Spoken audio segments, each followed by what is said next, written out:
Good morning, Wayne County Sheriff. What's your name, sir? Kayvon Barry. All right, we're just waiting on your attorney, Mr. Barrett.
So weekend, Judge? This can stay headlines. Real, sir. Man, neither team showed. I was really shocked with my Lions. I didn't put on a lot. I know it's gonna be a tough game, but I didn't think they would be They weren't prepared to play at all. Energy level was low.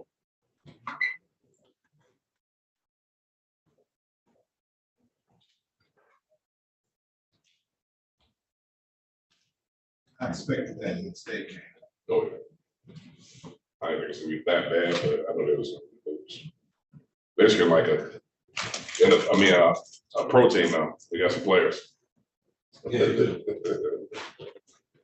I don't know why they got a chief.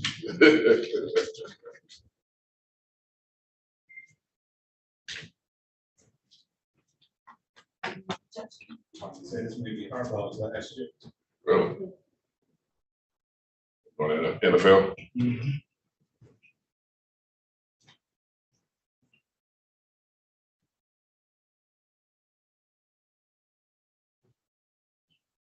They got some good young players though. They should be good for the next 2 or 3 years automatically.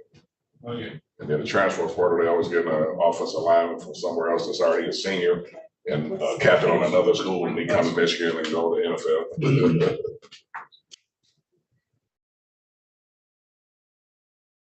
Will be all right too. Yeah. I seen his dad last week.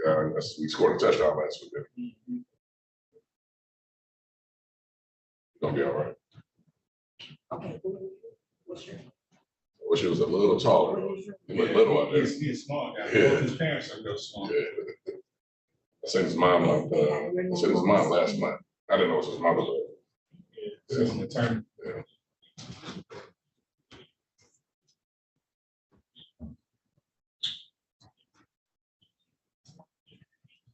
Okay, so you come back today, you extract. So you come in with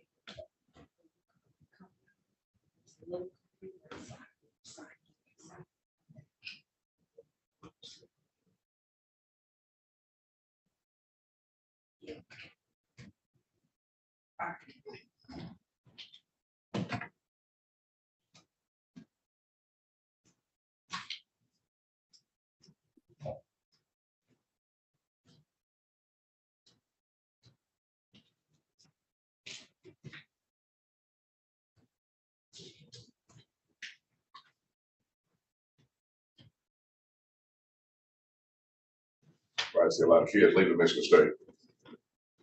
I'm surprised they haven't left already. There's been 4 so far. After the season, it's probably gonna be another one. Programming details, man. Boy, it's been a bad spot. Got to find a head coach and everything.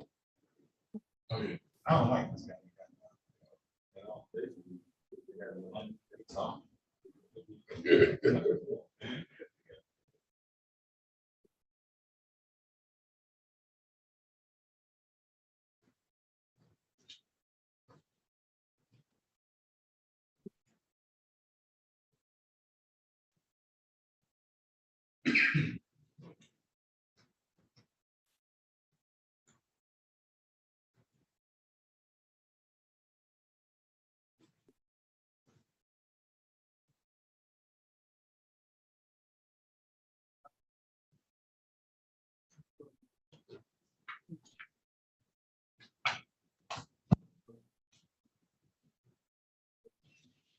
Miles Moore, he should be getting some good NIL money next year. Yeah. They get paid up. The quarterback, he like number 3 in the country, and NIL money, get like $600, $7,000 a year. Wow. Yeah. Okay. Like Courtroom getting a lot of money over there in Michigan. Edwards getting a lot of money.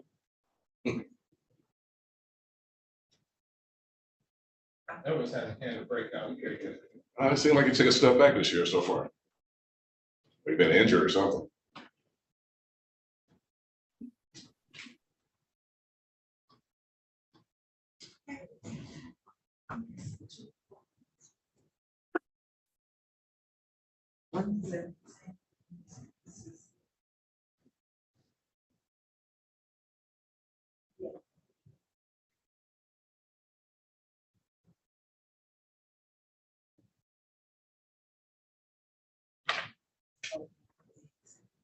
A friend of mine got twins on Penn State's team.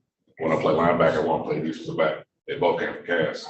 Okay. They getting money. Like one of them represent Tesla. He drive around campus with Tesla. Oh, wow. Yeah, both of them are going to the NFL. It's changed. Yeah. Yeah. It's changed. Your mama counting that money already.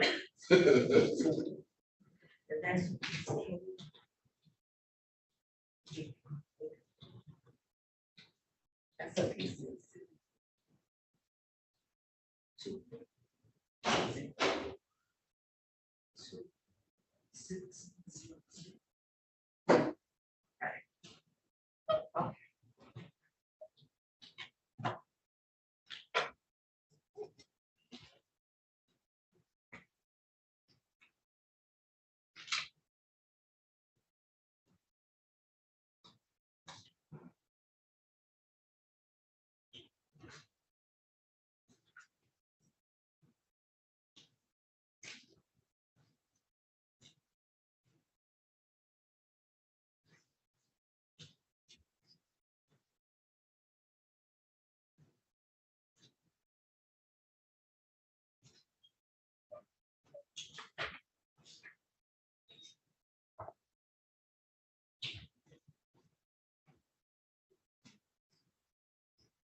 Good morning. How you doing? I'm fine, and you? All right. That's all. I really don't have anything else today, but I do have something that was handled.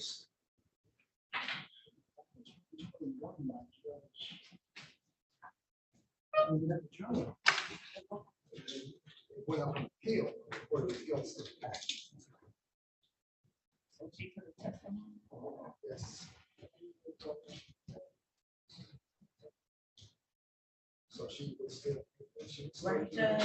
You take I her believe testimony. so, that she's not available, so She's going forward, so. One of the additional issues that we'll deal with could still result in the same dismissal. But it wasn't handled right. Because of. All right, I'll go check with her. what kind of cases? It's a drug case. I just know it was a drug case. Drug case, I guess. It would either be you or King. I'm sorry, Giants. Wouldn't be me. I You don't can do cover drug it. cases. More weapons. I do murder, Well, you do the real. sexual assault, You do the real stuff. domestic violence. Wow. That and Michigan State, I don't know how you do it. Yeah. That after a heavyweight fight, they would stop it. The start of the second quarter, they would have just called that fight off again. You guys are not ready.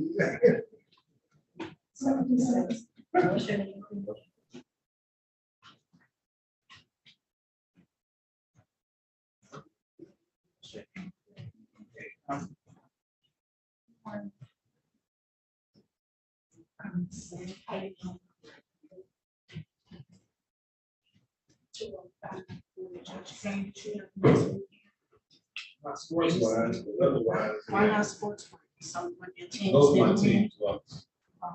That's your teams must have. These games.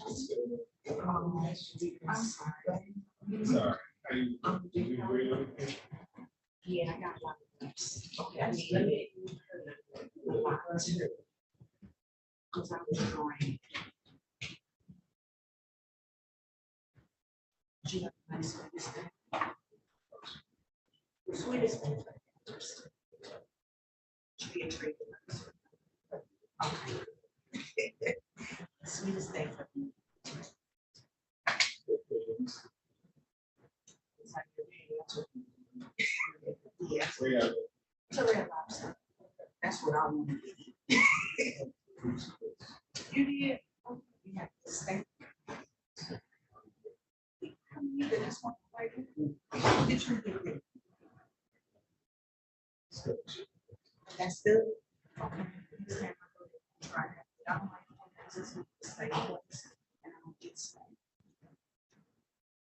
I'm hungry. I just want to make sure everything's good now. I cheat. That's all I want to see it. Okay. That's good. Y'all have a good day. Thank you too.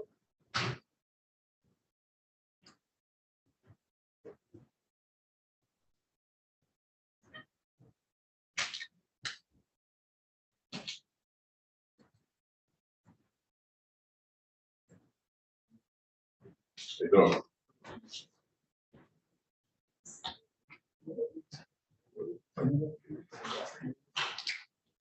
We're waiting on it. Do you want the number? Morning, Judge. Good morning. How you doing, Coach Kenneth? I'm good. Good. Hi, good morning. I'm here on Norman. 224. For example, 9:30. Yeah, they said that the detainees aren't here yet. I tried to get here early so I could talk to them, but they said that they'll be here in like 15 minutes or something. That's early. But then they usually got Custody. 15. Sure, you custody? I'm sure he's in custody, yeah. You said that's early for them? They usually be here at 10. Oh. I guess I'm just too used to be here. I don't know. Thank you. Hey, good morning. I'm good. How are you? Hey, how you doing?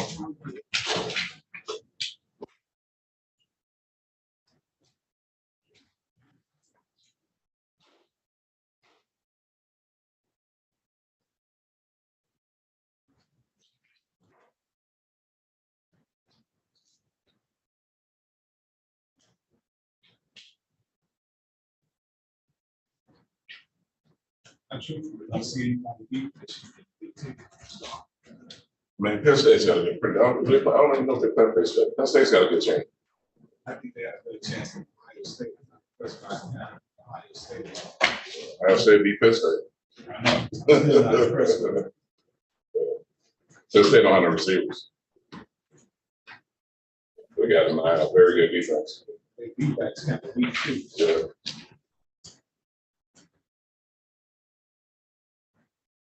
It's not too much. And if I could imagine if they had a really, really good receiver. They really don't have a really good receiver right now. Michigan. Yeah. Wilson. Yeah. Me. Nobody can stay with that kid. Yeah.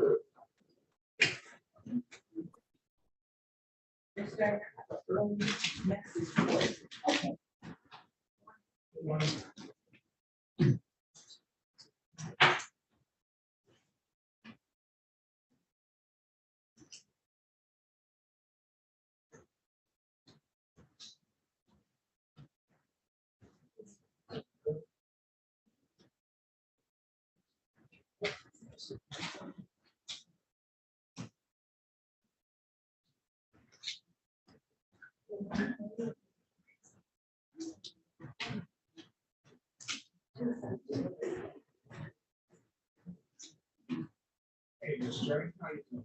I'm good, how are you? Good, thank you.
Mr. Lopez, he's been in our program for over a year, I'm sorry, almost a year now. And he took this money and he has been compliant with all of his orders. He, everything that we're supposed to receive as far as for counseling services, as far as anything that is visual necessary, of course, he always do with that. And, I just want, to know that he's fully engaged with the latest brain. I think that he actually started from his, counseling services. I get you, come in. He's fully engaged with, some thinking programs and honor. He is compliant with supervision. He is fully engaged with recovery group at that we got to name on that. So he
is.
Keep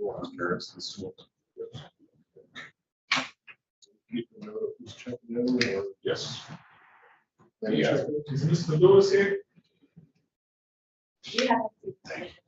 Mr. Gagnon, you ready? It should be 2 seconds. Is the prosecution ready? To line Harris. The- And I am. On the ground.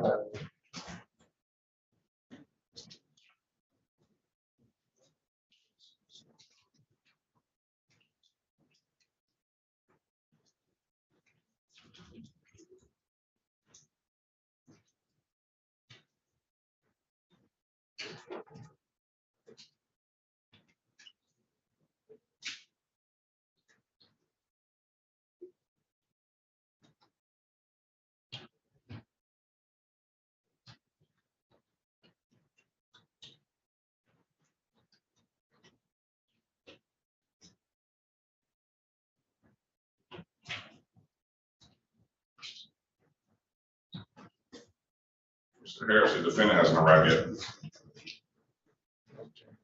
The attorney's here. Yes. Gagnon.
I'm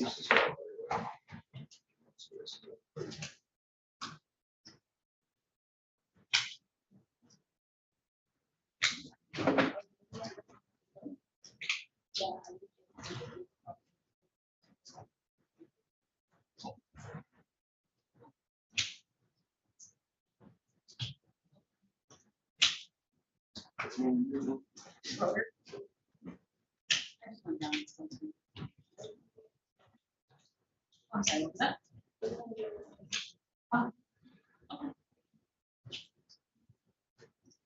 Let's have Mr. Lewis step in. I don't think it's here yet. We double check.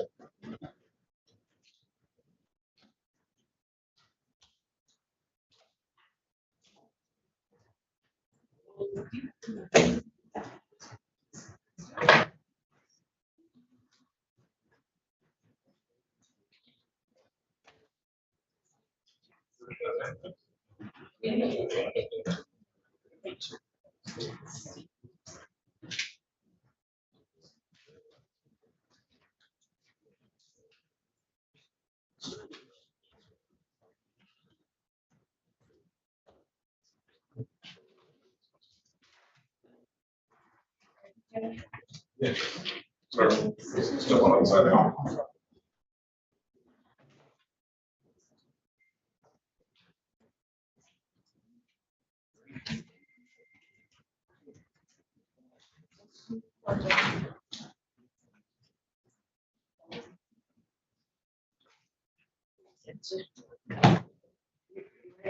Yes.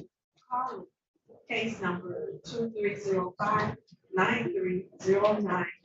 People say Michigan versus Anora Lewis, the second. Defendant is charged in count 1, weapons, firearms, possession by felon. Count 2, assault with a dangerous weapon. Counts 3 and 4, weapons, stolen firearms. Count 5, domestic violence. Defendant has a habitual offender or dismissed. Appearances for the record, please. Good morning, Your Honor. May it please this court, Gabrielle Pruitt, requesting permission to practice under Court Rule 8.120 under the supervision of APA Kelly Drain. Commissioner Green. Who's appearing via Zoom? She'd be right back, Judge, when I saw her walking outside the courtroom. I Can mean, I have your courthouse. sir? Good morning, Your Honor. Please the court, Anthony Lewis, 43876, on behalf of the defendant. What's your name, sir? Nora Lewis II. There's a date and time set for preliminary examination. Are we ready to proceed? The people are ready, Your Honor. Judge, the defense counsel is not ready. Defense counsel still haven't received discovery. What discovery? The 911 recordings and the cellular phones. I thought Miss Drain was, she told me she was coming. You're not an attorney yet, but you need to let one attorney speak, but that court reporter cannot take down both people speaking at one time. Yes. Sir, direct your comments to the court. Judge, Assistant Prosecutor Ms. Drain met me when I was coming in the courthouse. She was going out. She said she would be right back. So I thought she would be back before the case was called. So I haven't had time to speak with her. So, but if, I don't know what's going on. Judge Shelley's welcome. She would have brought the jury to the certified copy, so. All right, we will call. Thank you. Where did Mr. Gagnon go? It's in the hallway. Mr. Gagnon. Attorney Gagnon.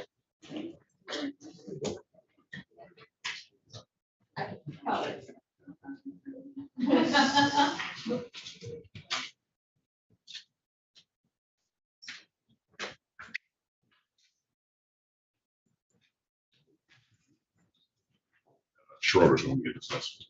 Sure. Mr. Gagnon, are we ready to proceed on that? Yes, Your Honor. Have witnesses. Have witnesses. I don't have a client who I'm in communication with.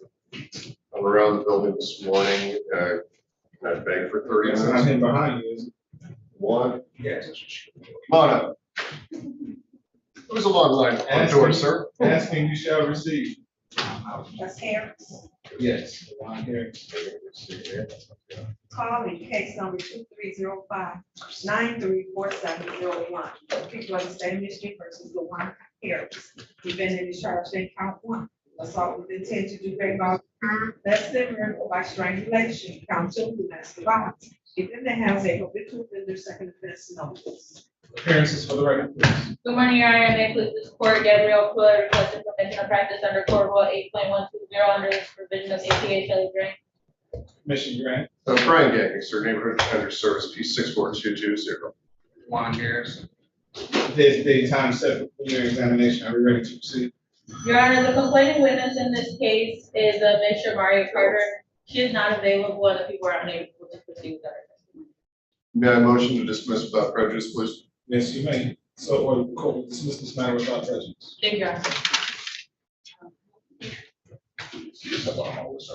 Coach K. Yes, Judge. Mr. Schroeder's on his way up from downstairs. Okay. I see.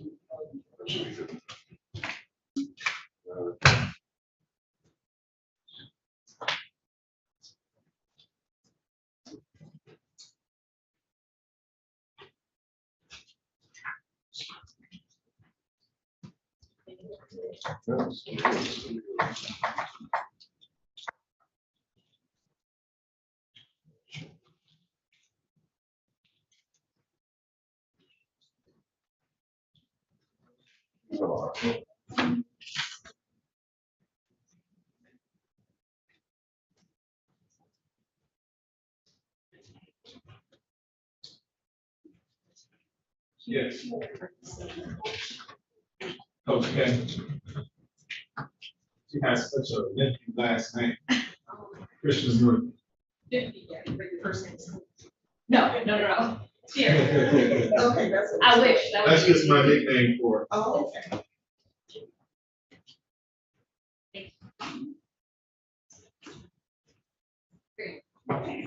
Thank you.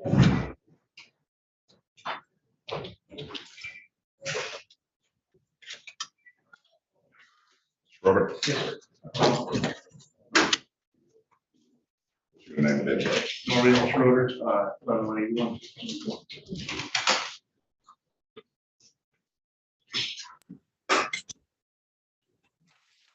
Ms. Russell?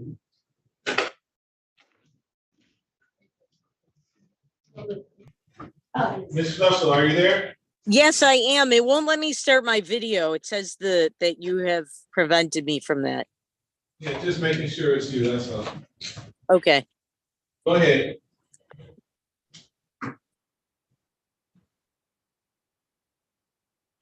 Okay, we are ready on Schroeder. Calling case number 2305-935301. People of the state of Michigan versus Norman Schroeder Jr.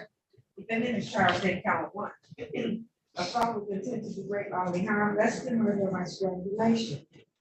Count 2, domestic violence, third offense. Defendant has a habitual offender fourth offense notice. Appearances for the record, please. Good morning, Your Honor. May it please this court, Gabrielle Fuller, requesting permission to practice under Court Rule 8.120 under the supervision of APA Shelley Grant. Commissioner Grant. Thank you, Your Honor. Good morning, Your Honor. Attorney Christian Murphy, P 82448, appearing on behalf of my client, Mr. Norman Schroeder, who appears to my immediate left, sir. Please state your name for the record. Maurice Schroeder. Today's the date time set for preliminary examination. Are we ready to proceed? Your Honor, the complaining witness in this case is Ms. Veronica Hayes. She is not present and the people are unable to proceed without her testimony. Judge, given the fact that the people are unable to proceed, the defense is present here today and ready to proceed with the motion for dismissal. So order the court will dismiss this matter without prejudice. Thank you, Judge. Thank you, Your Honor. Thank you.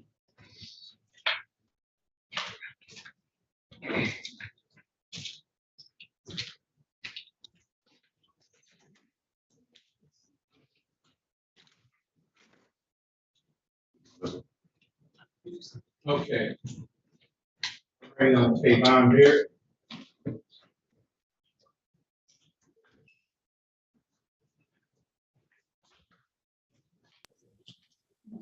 Calling case number 2305-926001, people of the state of Michigan versus Kayvon Beer. Defendant's terms in count 1, 2, 3, and 4, child abuse, second degree.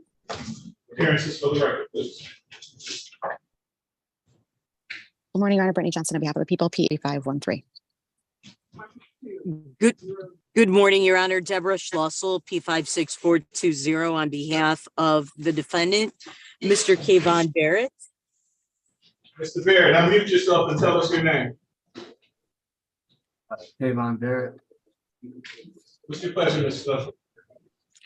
Schlossel? Your Honor, at this time, I would respectfully request that we continue the pretrial just so that I can meet with my client and go over this. I did not really have a lot of time as I have a trial coming up this week that I was preparing for.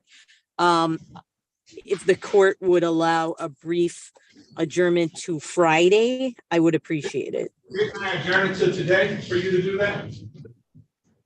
Yes, Your Honor, but was not a lot of time. Otherwise, we can set it for an exam if that is what you would prefer.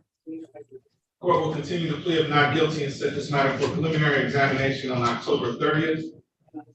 House 1015.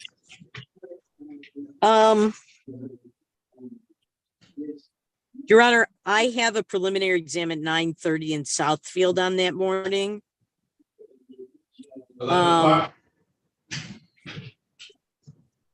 Well, Your Honor, can we make it 11:30 just in case? I have Judge Nance in Southfield at 9:30 for an exam, and I don't know what time she'll take us.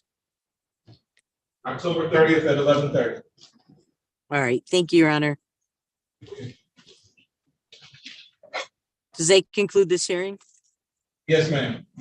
Thank you.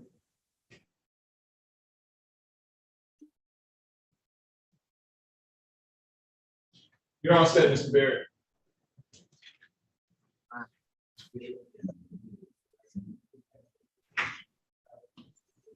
Where did Mr. Drain go?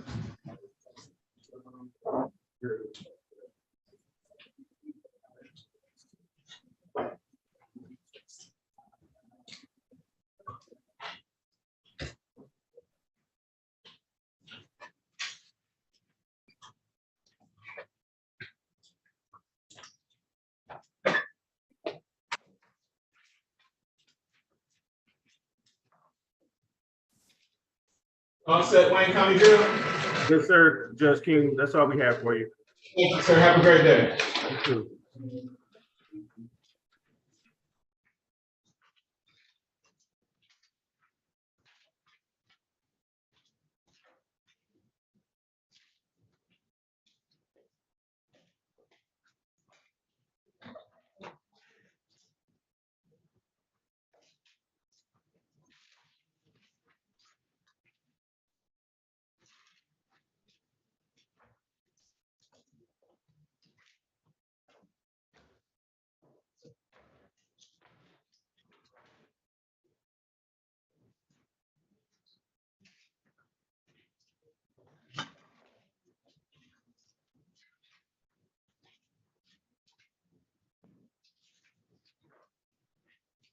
Mr. Drain, are you ready on Lewis? Let me take it again.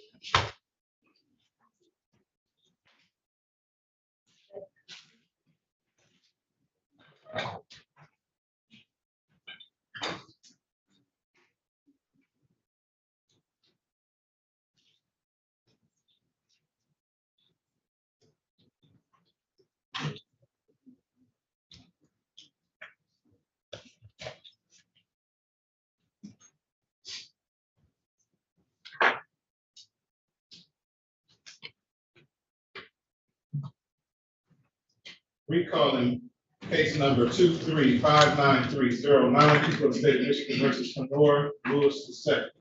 Defendant is charged in count 1 weapons, firearms, possession by felon. Count 2 assault with a dangerous weapon. Count 3 and 4 felony firearm. Count 5 domestic violence. Defendant has a habitual and report case numbers. Appearances for the record, please. Good morning, Your Honor. Shelley Drake for the people, P number 60249. Once again, Anthony Lewis, 43876 on behalf of the defendant. So Mr. Lewis was indicating that he cannot receive complete discovery instructions. Yes, Your Honor, so, last Friday, when the drug was issued, I had indicated that, last Monday, on the first piece of news, I had sent an email to the officer in charge of this case requesting all body wear that is available, all, 911 calls, and he wanted the phones returned as well. So, when we were here on Friday, I stated that I did receive an email back from the officer in charge stating that the 911 calls had been ordered, that there was no further body cam available, and he didn't know what to do about the phone situation. So I believe that there was a submitted a word to the court. Mr. Lewis submitted a word to the court. We have the guns, we have the phones, I'm sorry, we have the phones returned. The phones returned. I didn't see that. I didn't see it, so I couldn't give it to, the officer in charge to have that accomplished today. Where is your OIC? I just called him and he is on. Okay. So, All right, so we'll wait on the right. Hopefully we'll have. thank you.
It's right here.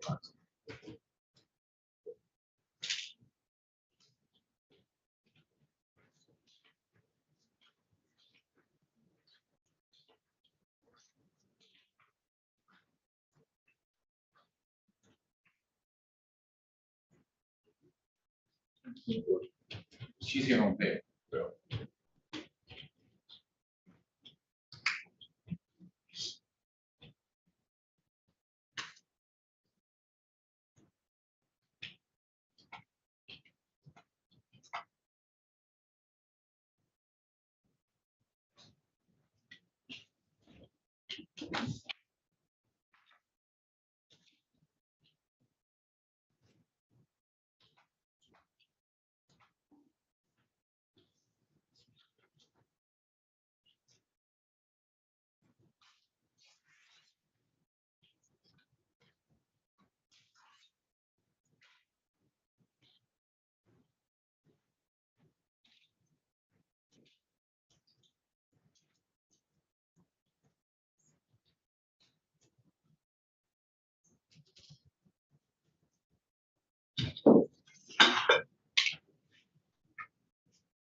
Detail.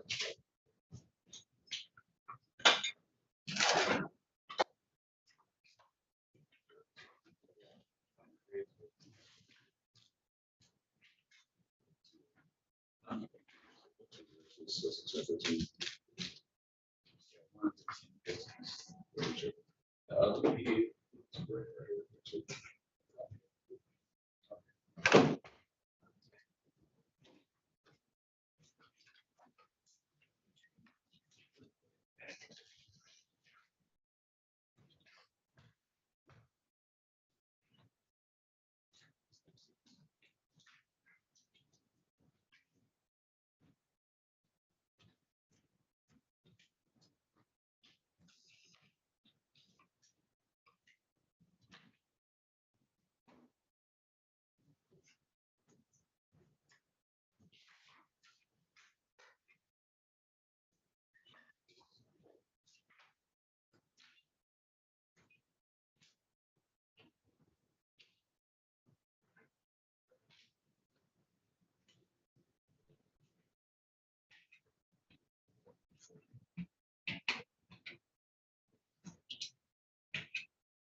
So I guess you tell them I got your paperwork.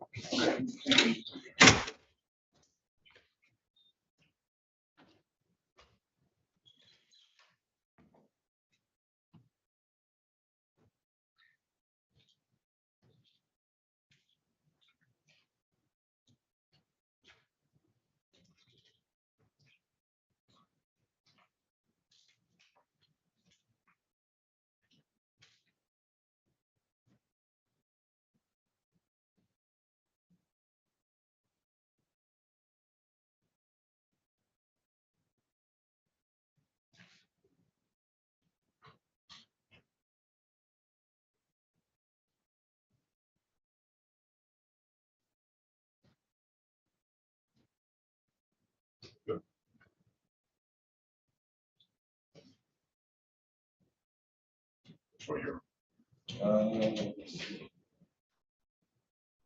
Yeah. Dates.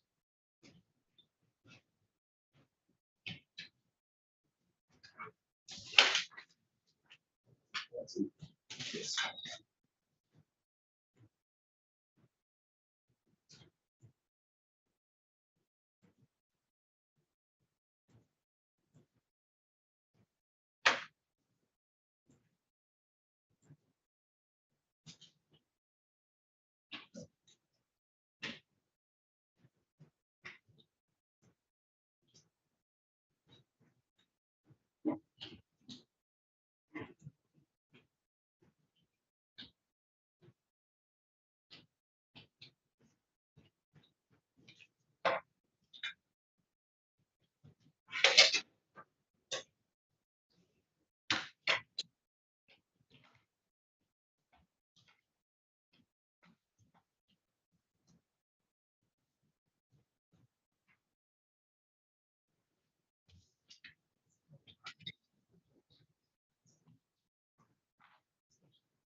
Schwartz. Yeah. Thank you.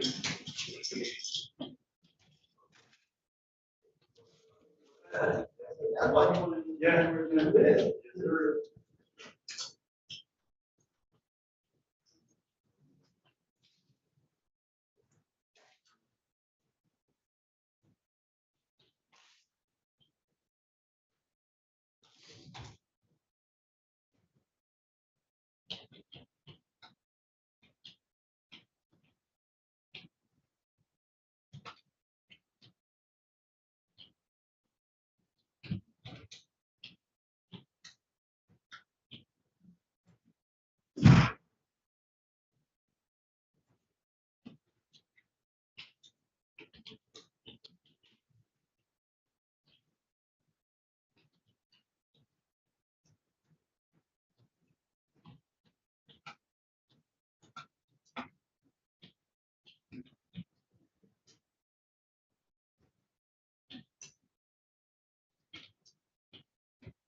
Stairs.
I'll ask. I haven't seen it.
All right, so you got world?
I heard. But,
Quentin Yarborough, Yes. calling case 2359348. People of the state of Michigan versus Quentin Yarborough. Defendant charged in count one assault, intent to do great bodily harm, listed murder by strangulation. Count two domestic violence. Good morning, Your Honor. May it please this court, Gabrielle Fuller, requesting permission to practice under court law 8.120 under the supervision of APA. Commissioner Grant. Morning, Honor, Terrell Lock on behalf of the defendant, who's present, stands to my lips, state your name for the record, sir. Quentin Yarborough. Today's the day and time set for preliminary examination. Are you ready to proceed? The complaining witness in this case is Ms. Shannon Mayers. She is not present. People are unable to proceed with documents.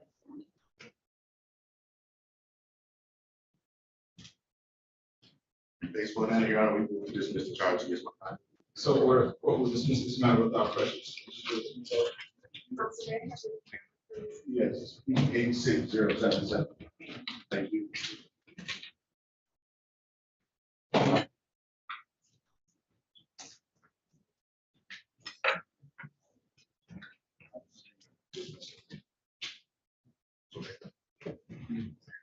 Yeah.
Judge King,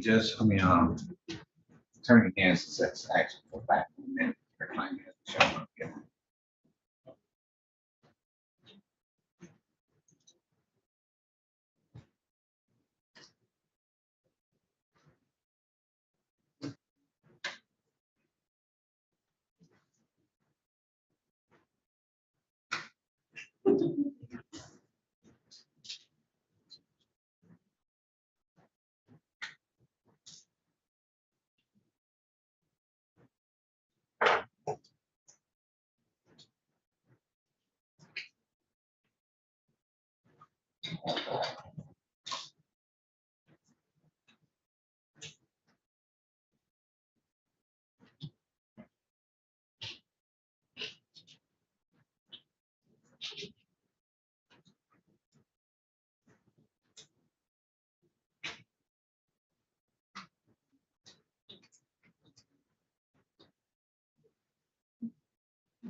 Good morning, everyone. How's everyone? I'm sure they will always have people. Okay.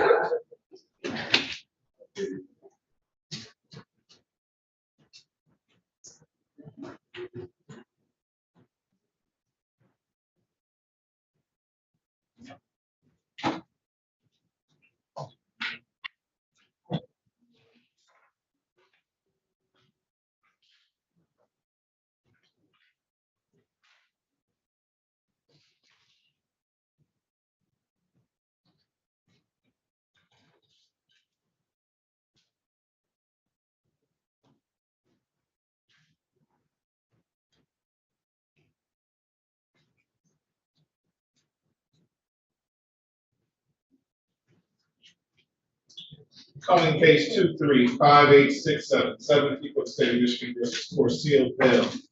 Defendant is charged in count one assault with a dangerous weapon. Count two, aggravated domestic violence. Appearances for the record, please. Good morning, Your Honor, and may it please this court, Gabrielle Coy, requesting permission of practice under Court Rule 8.120, under the supervision of APA Shelley Green.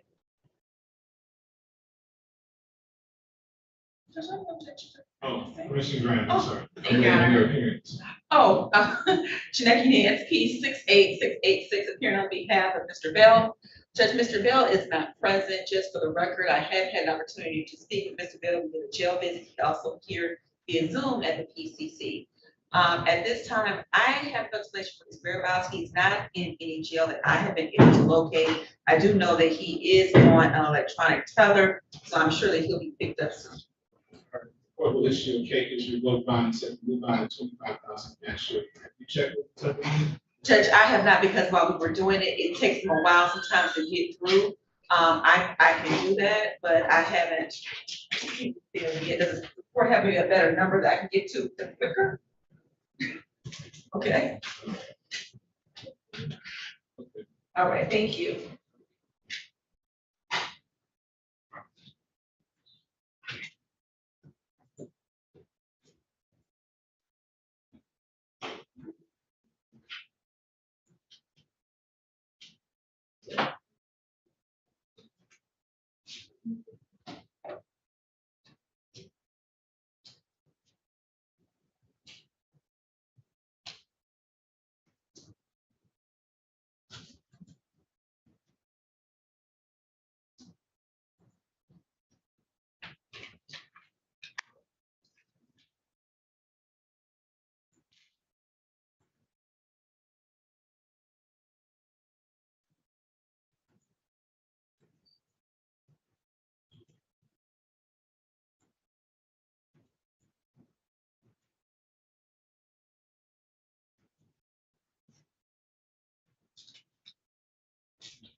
Oh.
Andreas Harris. Yes, sir. It's good.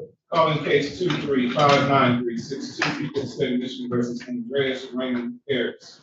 Defendant is charged with count one assault with intent to grave bodily harm, unless murder or by strangulation. Count two, domestic violence. Harris is correct. Good morning, Your Honor, and may it please this court, Gabrielle Pruitt, requesting permission to practice under Court Rule 8.120 under the supervision of APA Shelley Grant. Commissioner Grant. And good morning, Your Honor. Brian Brown, PA0560, here on behalf of Mr. Andreas Harris, who is the president. Mr. Harris, please state your name for the record. Andreas Harris. There's a date time set for preliminary examination. Are we ready to proceed?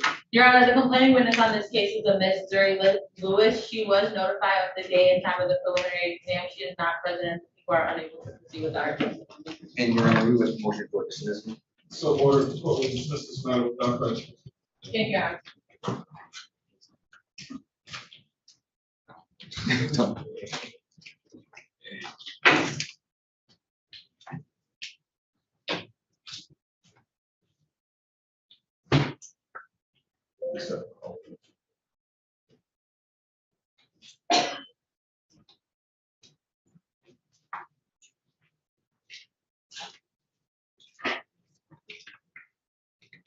See you, Judge. Have a great day. Thank you as well. Thank you.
Sure.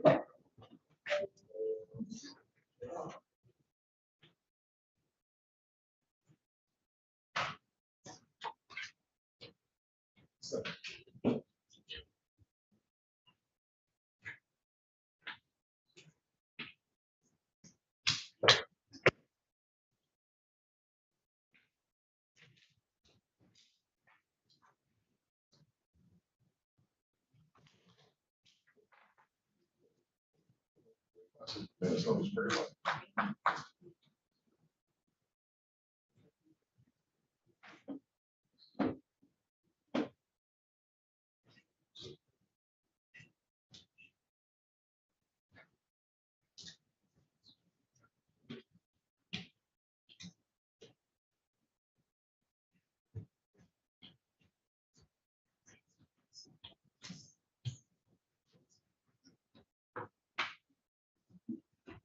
That's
Nora Lewis, second. Recalling case 2359309, the state of Michigan versus Nora Lewis, second. Defendant charged in count 1, weapons, firearms, possession by felon. Count 2, assault with a dangerous weapon. Count 3 and 4, felon and firearms. Count 5, domestic violence. Defendant has an additional offender for offense. Good morning, Your Honor. I move this is Court Gabriel Fuller requesting permission to practice under Court Law 8.120 under the supervision of APHA. Permission granted. Once again, man, please the court. Anthony Lewis, 43876, on behalf of the defendant. So what's your name, sir? Nora Lewis the second. There's the date time set for exam. Are we now ready to proceed? Yes, sir. Judge, I'm going to proceed with as the prosecutor stated, to let her get her one witness on, but defense is still not ready, but we will let the prosecutor get her one witness on, and we will come back for cross-examination. Hopefully, I will have everything by that time. Oh, your witness. The people call Kimberly Jackson.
Please step forward. Ms. Jackson.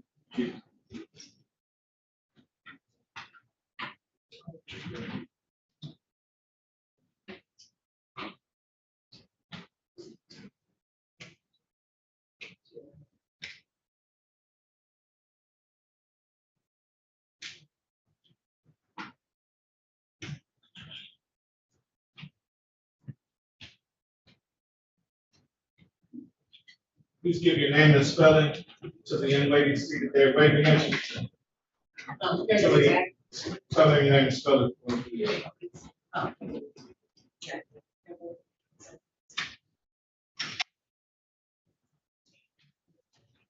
raise your right hand.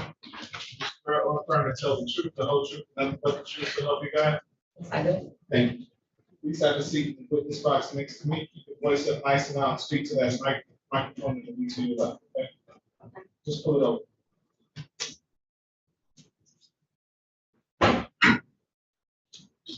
Maybe begin when you're ready. Good morning. Please state your name for the record. Kimberly Jackson. Ms. Jackson, do you know Honor Lewis? Yes, I do. How do you know him? We were dating. How long were you dating for? Almost 11 months. 11 months? Yes. And during those 11 months, did you become familiar with how he looks? Yes. Would you recognize him if you see him today? Yes.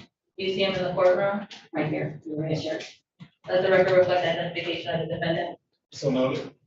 Ms. Jackson, I would like to talk to you about the event that took place on September 5th of this year. Yes, ma'am. Do you remember that day? Yes. What happened on that day? Okay, because it happened 2 days. The day that he put the gun on me, or the day that I made the report. Let's start with the incident that led to the report. Okay, that Sunday he had a Super Bowl party, and a lot of inappropriate things happened.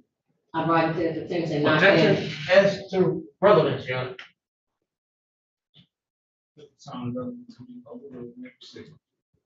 I didn't bring it to the attention then, because I didn't want to make a scene or anything like that. So I waited until the next day. I was on the phone with him. I was at work, he was at work. We were talking, and he don't like to be checked. He don't like to be corrected. Everything is his way. So when I brought, I'm gonna interrupt you and ask some questions. okay, Just to make a clear record for the court. Okay, You said that you were on the phone with Mr. Lewis, yeah, and at that time you were having a conversation. correct. How did the conversation? That he was going his way and I was going mine. So at this time, you and Mr. Lewis ended your relationship. Correct. After ending your relationship, what happened later in the day? He went to my home to collect some things that he had at my house. When he arrived at your home, were you there? No, I wasn't. What happened while he was there? No incident. My daughter and my son said he came in, he spoke as usual. He got, his things that he had left. I talked to him on the phone. I was on my way home from work and he was at my house. And I still had some things and kids that belong to me. He had things that belong. He had some of my things. I had some things. So did you and Mr. Lewis end up meeting up again later in the day? Yes, I have a text on my phone. He told me, let him know when I was pulling up. I texted him and said I was pulling up. He said, okay. Get to his house. I didn't never get out of the car to make it clear. I had been in his house twice through the whole time we were dating. But at any rate, I pulled up. He was outside working on his porch doing something to the door. And he walked down to the car. He was asking about his things. I asked about mine. And then he said, I'm coming over to his house with bullshit. He was yelling. I wasn't. I was just normally. At this time, when you got off work, where did you go? I went to his house. To his house. And when you and Mr. Lewis are having this conversation, where are you? I'm still in the car. My son's in the car. My son went to work with me that day. And what's your son's name? Hurie Johnson. Can you spell the first name for the record? Hurie. And you and your son are in the vehicle having a conversation with Mr. Lewis? No, we weren't. We pulled up. My son told that Ray was been in the car. So my son climbed in the back seat when we were pulling up at Ray's house. And we were sitting there. Ray came over to the car. My windows are really tinted. I have lupus, so my windows are really tinted to keep me from the sun. I want to go back. When you say Ray, who are you talking about? I'm Ray, Mr. Lewis. Okay, so your son gets in the back so Mr. Lewis can get in the car. Correct, and then we pulled in front of his house. Did And Ray came to the car and he was talking, he was asking about his things, I asked about my things that he had. And then he started, oh, you're not gonna come over here with this BS, and he was yelling. And I just asked him, like, why are you yelling? I said, we're not even yelling, like, literally, we weren't. And then he went over to his son's car. His son was sitting in the neighbor's driveway. And he was asking his son for something. I'm asking my son, like, what did he say? He was like, something about a gun. He was asking his son for a gun. I want to go back. Okay. What is Mr. Lewis's son's name? Elijah. Can you spell Elijah? No. Is it the same last name to your house? Lewis, correct. And he was asking him for a gun. And he went in the house, he was like, I got you. And he went in his house. I really, my mind had brain fart. I wasn't thinking. When he said, I got you, I didn't think nothing bad. When who said I got you? Honorary. He said, I got you. He said he got me. And he went in his house. I thought he went to get my stuff. Who was he talking to? He was talking to me. But he came out, he had a gun in his hand. And I didn't even see him take the steps from the porch to my car. It was just like he was from the porch at my car. Like literally, just that fast. So Ms. Jackson, Mr. Lewis went in the house and he came back outside? Correct. And you said when he came back outside, he was carrying something? He had a gun. It wasn't something. It was a gun. It was silver. It was a gun. He put it to he was in my window and the passenger's window. I told my son, get down. My son got down. He put it through the passenger's window. It was close enough for me to kiss this gun. My brother was a victim of a carjacking. My little cousin just got shot and killed by a guy. I was frozen. And he cussed at me, he cocked it. And I'm like, wow. And I said, wow, like, you pulling a gun on me? And I was gonna push it, but then I thought, like, I wanna have a closed casket. So I wasn't pushing it. I did not push the gun. I just kind of sat there, frozen. And he's still yelling and yelling. His son was trying to get between him and the gun, to get it out of my face. And when he stumbled back over the curb a little bit, I saw my opportunity. I threw it in drive and I took off. Before I got out far, he slammed his gun. He slammed it into my back windshield, cracking it. I didn't even notice it was cracked until like a day later when I went to the car wash and then it started going across. I called 911. His son did text me, and I still have the text where the police went to his home. And he said the police had just left. My dad was up there playing his own game. He didn't come down. Objection, And- hearsay, Your Honor. Who said that? It sounded like she said, defendant, but let's not have the narrative. Can I ask some questions? Yes, Your Honor. You said, Judge, I would ask to have that stricken because what the witness, do you agree, counsel? I agree, Your Honor. Okay. Okay, I have to ask you questions, or else we can get in trouble for breaking the rules. Okay. Okay, so you just testified that you drove away, Mhm. and at the time that you drove away, something happened to your windshield? No, he had, when I tried to pull up, it was cars parked along the street, and I didn't want to hit the gas too far, hard, and hit something. So when I put off, he hit the gun on my windshield. I want to talk about the gun. Okay. Can you describe the gun for the court? It was a long gun, it was assault rifle, later to find out it was an AR-15. His son, Honore, his other son. Don't tell me about anything that anyone else told you. No, I wasn't telling, oh, okay, that's how I found out what kind of gun it was. Okay. He was like, oh, it was that AR. Okay. What part of the gun hit your windshield? The back part of it. Or it could have been the front part of it, I don't know, it hit, I don't remember.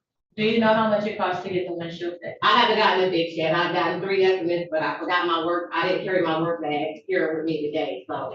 It's in, all my paperwork, but everything that's going on in my work bag.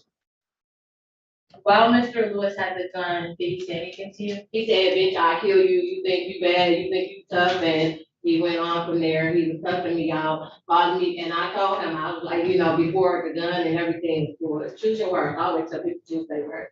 Sometimes you put something out there, you can't take that. He was cussing, he was just outraged, and, like I said, the gun was for it, it was nothing I could do, before it was there. He told me that, my brother just died. He hasn't even been dead 2 months, and he told me that he was gonna bury me next to my brother. He told me he'll piss on my brother's grave and bury me next to my brother. I have a text where he texted me and said I'm dead and that he would kill me and burn my house down. A lot of stuff. I have a text, so I never deleted. No more questions for us, Mr. Shaw. Actually, if I can have one moment. Ms. Jackson, you testified that you were in front of Mr. Lewis's home, Correct. and where's his home at? On the Costa, and I don't remember the side street. It's right around front and I'm sure. What city is it? That's Detroit. And is it that in the county of Wayne? Yes, it is. Sorry, Your Honor, no more questions. Judge, at this time, we would adjourn, get a new date, and I'll come back to do the cross-examination as counsel and I had agreed. We have you approach.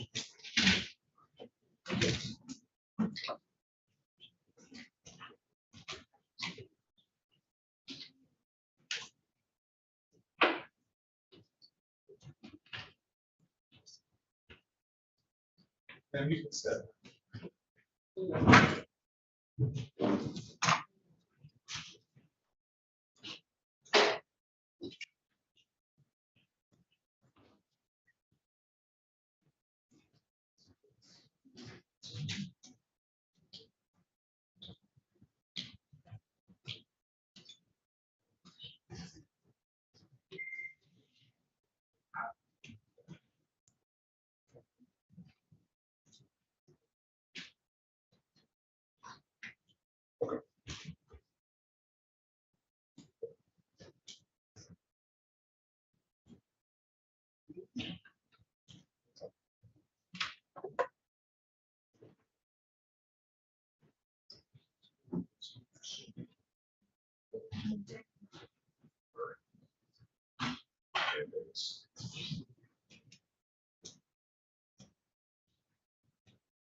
Just have 6, sir.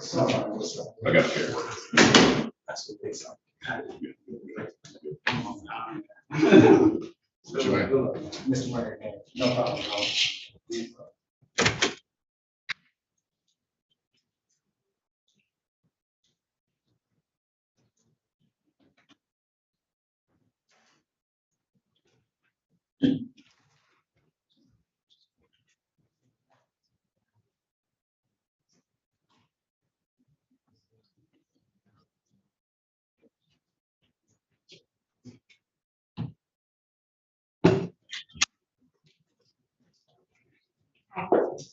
Okay.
All right. Okay, so we are back on the record on People versus Honora Lewis II. So defense counsel has somewhere else he needs to be urgent regarding a child. Is that right, Mr. Lewis? Yes, Judge. Okay, that being said, this court is going to get this matter resolved once and for all. At the very latest tomorrow, Mr. Lewis indicates that this docket is free for tomorrow at 9 o'clock sharp, Mr. Lewis. Yes, Judge.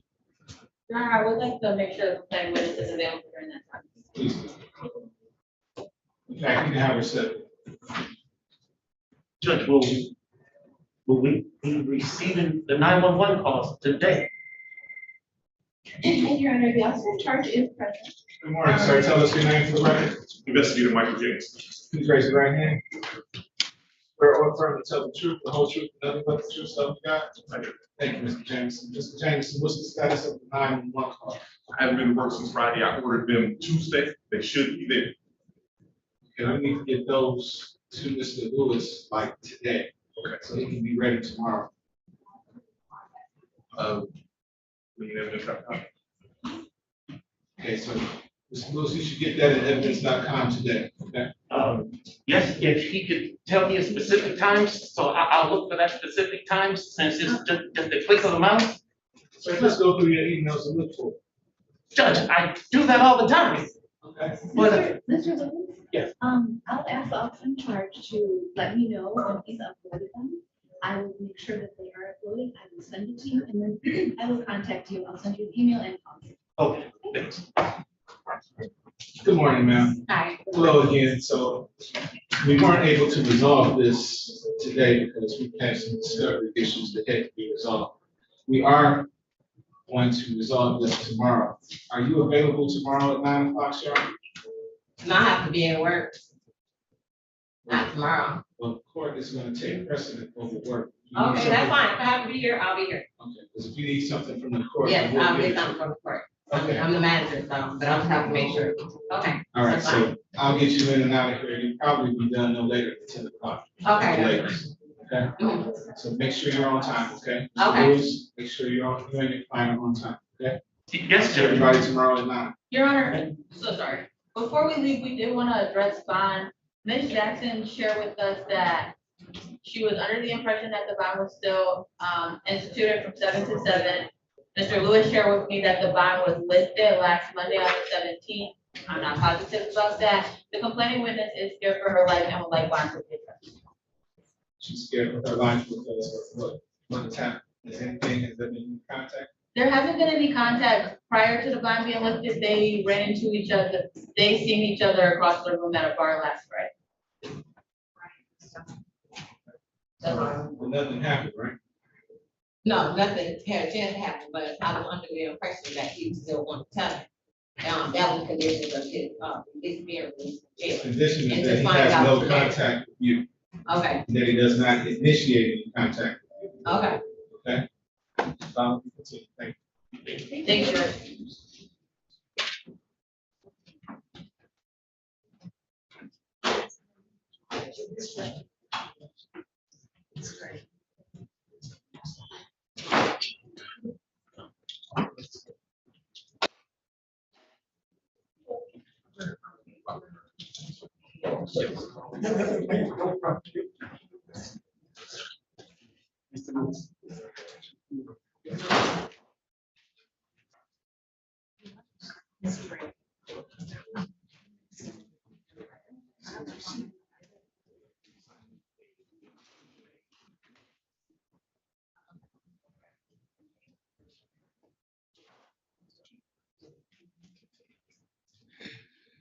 Counsel, what you got? Your Honor, I'm here observing. Oh, you're observing, okay. Ms. Birchback? Yes.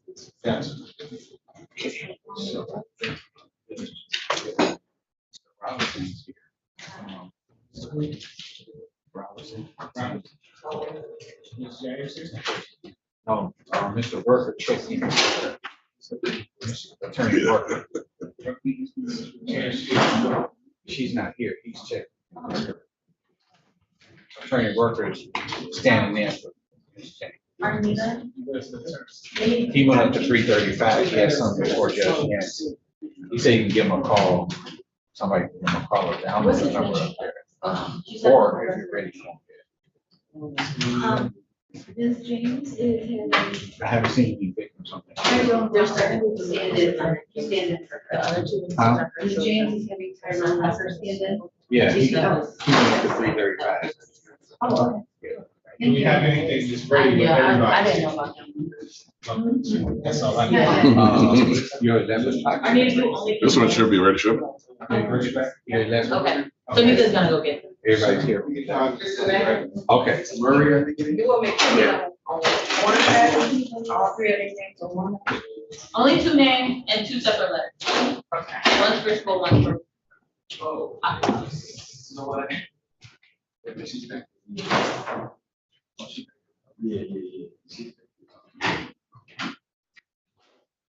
Is it pretty right there? Yeah. It's working. I got it open. Yeah. Okay, she involved. That's the judges. Yes. Oh, yeah.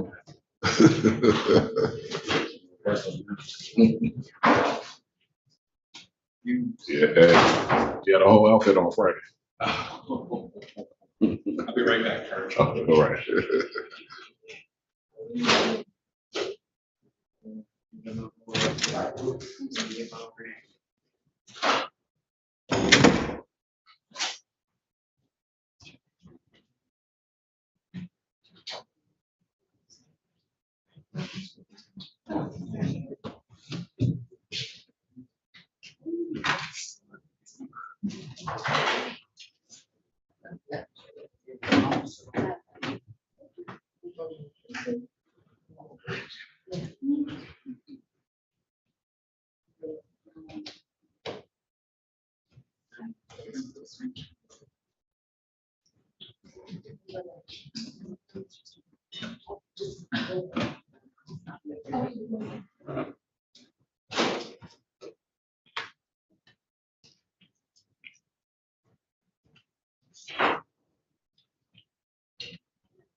What's up? Who's that? Okay.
Attorney Tucker should be down in a couple minutes on Rob's.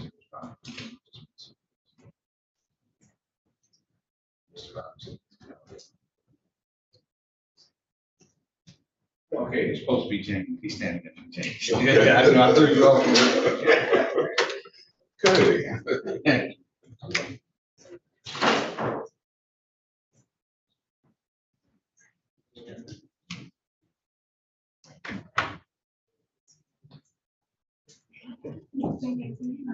So what?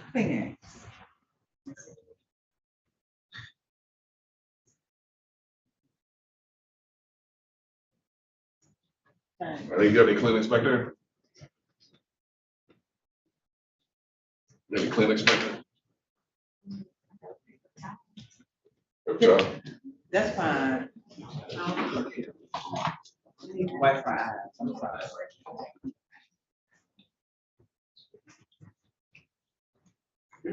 Thank you. Thanks a lot.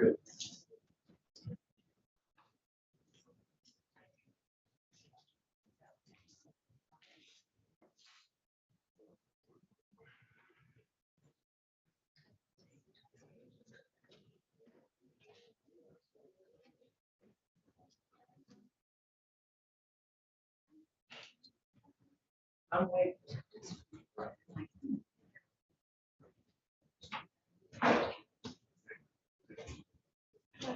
Jessica, Officer Williams, did she give y'all those work letters? Yeah, I had those copies of some work. Recently? Back to work. Like, that's like, yeah.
All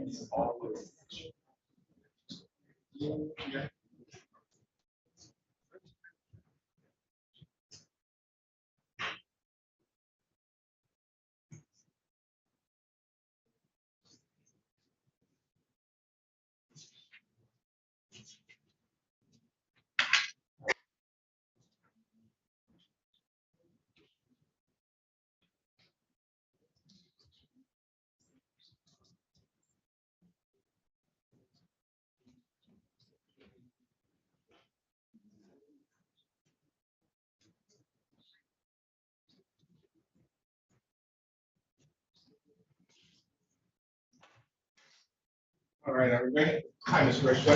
Ready?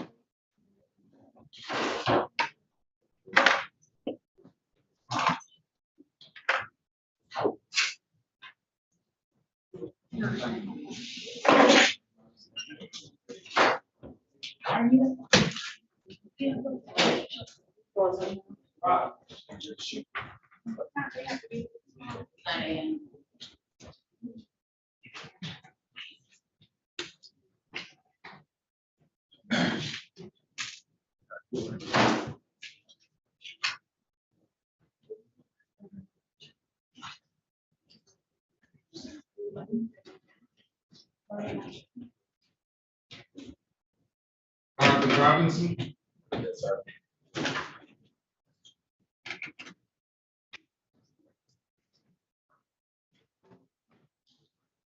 Calling case 2359, which is practice.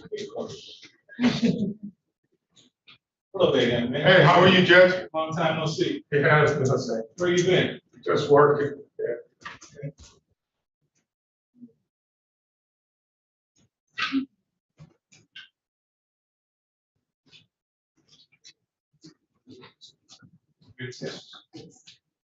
Calling case 2359359, people of the state of Michigan versus Marvin Robinson. Defendant discharged in count 1, breaking and entry without breaking with intent. Count 2, aggravated assault. Defendant has an additional offender 30 minutes of experiences with record. Good morning, Your Honor, and may it please this court, Gabrielle Fuller requested permission of practice under Court Rule 8.120 under the supervision of APA Kelly Gray. Commissioner Green. Thank you, Your Honor. Tyron Rucker, P number 61867, on behalf of Mr. Marvin Robinson. I am standing in for Nicole James, the attorney of record, with the client's permission. Mr. Robinson, tell us your name. Marvin E. Robinson. There's a date and time set for preliminary examination. Are you ready to proceed? The complaining witness is not present, Your Honor, and the court are unable to proceed with that. Your Honor, understanding that, I would move for dismissal as to the type of forward. So order, the court will dismiss this matter without prejudice. I need to dismiss the order. Thank you, Your Honor.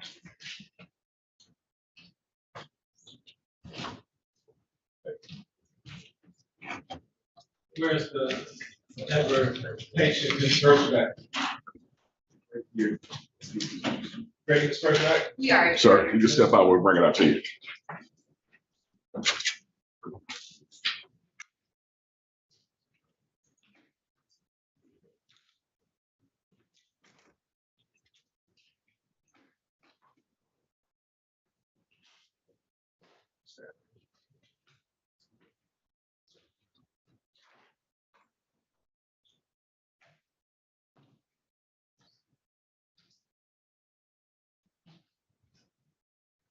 Okay. Derek Murray. Good morning, Your Honor. Good morning. Calling case 2359274, people of the state of Michigan versus Derek LeBron Murray. Defendant is charged in count 1, assault with intent to murder. Count 2, home invasion, first degree. Count 3, assault with intent to do great bodily harm, less than murder or by strangulation. Count 4, assault with a dangerous weapon. Count 5, assault with a dangerous weapon. Count 6, 7, 8, 9, and 10, felony firearm. Count 11, domestic violence. Appearances for the record. Good morning, Your Honor. Patricia Mandernack for the people, P84088. And good morning, Charlotte Birchback from the Neighborhood Defender Service, P number 86740, on behalf of Mr. Murray. Mr. Murray, could you say your name? Good morning, Your Honor. My name is Derek Murray. There's a date and time set for preliminary examination. Are we ready to proceed? Yes, Your Honor. How many witnesses will be? 2, Your Honor. Okay. ready as well, Your Honor. I did just want to make a record as to some of the outstanding discovery. I'm not asking for an adjournment. I just want to be clear what I have and don't have at the date of this exam. That's okay. That's fine. So I had sent this court an order for discovery. I'm not sure if it got signed. So I'm just going to read out what was in the order that I still haven't. Just tell us what you don't have. Got it. I'm missing the tether records for this case, so the actual records of where my client's tether was hanging on this case. I have kind of a summary record of screenshots, but I had requested the full tether records. A phone dump, if it had been done, it's my understanding that the phone dump was not done, so I don't think that exists at this point. If it is done, I would request it. Any video statement that my client had given, any videotaped version of that, which is my understanding that was done, but it's not yet been passed. Any kind of ballistics or crime scene information. And one of the issues that I raised, but it's my understanding this court has a position on not ordering, is I had requested the records of the testifying witnesses before today's court date. I understand that there's a ruling in this jurisdiction that lien is not allowed to be passed, but I had requested a list of those potentially relevant convictions from the prosecution. Those have not been passed. I'm not asking for any remedy. I'm just trying to. Oh, the record has been noted, and nothing forbids you from asking those witnesses if they have any prior convictions involved in theft with dishonesty in the last 2 years. Is it also worth ruling that I may ask them about whether or not they were on probation at the time of this incident? Because it goes to bias and motive to testify on behalf of the prosecution. Okay, so I'm not able to ask that question. Understood. Unless it involves theft with dishonesty in the last 2 years. I understand the criminal policy rule. This question would be under Davis v. Alaska. It's a U.S. Supreme Court case about a witness's motivation to testify on behalf of the prosecution because of a pending issue within. Well, you can ask that question. They're receiving some benefit for their testimony. Okay. That being said, call your first witness. Your Honor, people call April Parker.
Ma'am, please step forward, give your name and the spelling of your name to the young lady that's waving at you over there.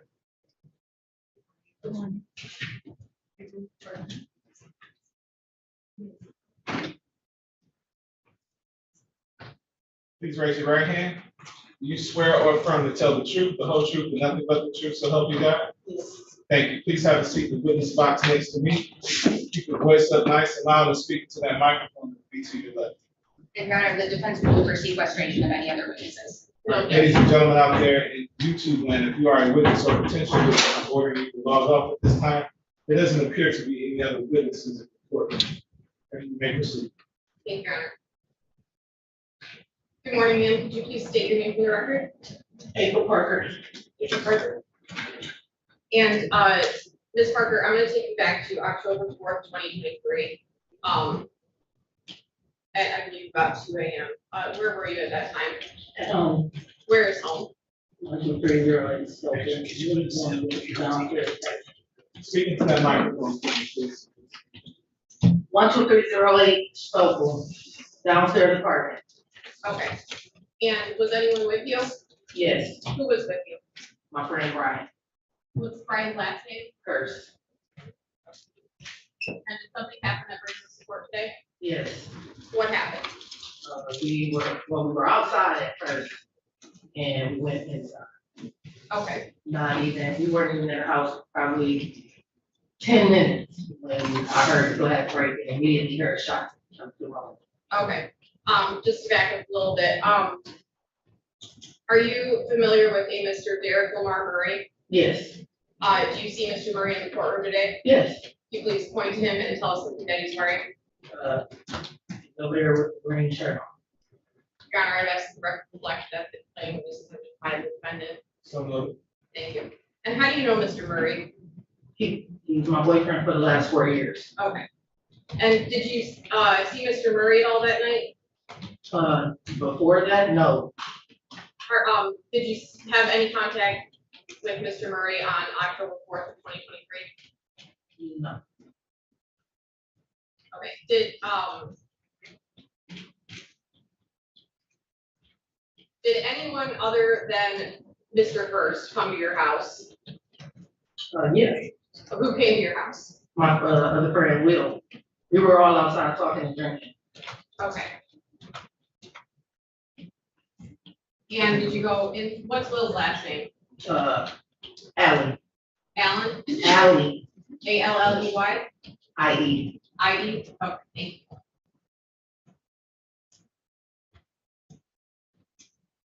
And, so you're outside talking and drinking, did you go inside at some point? Yes. Okay, and what happened when you went inside? We were sitting there in the living room talking, and we were in there about 5 or 10 minutes when the window gets broken. Okay. You said you were sitting on the couch. Where is the window in relation to the couch? In front of me. Okay, This is the couch, the way I'm sitting. Okay. There's 3 windows. The little one got broken. okay. Do you know about how far away the window is from the couch?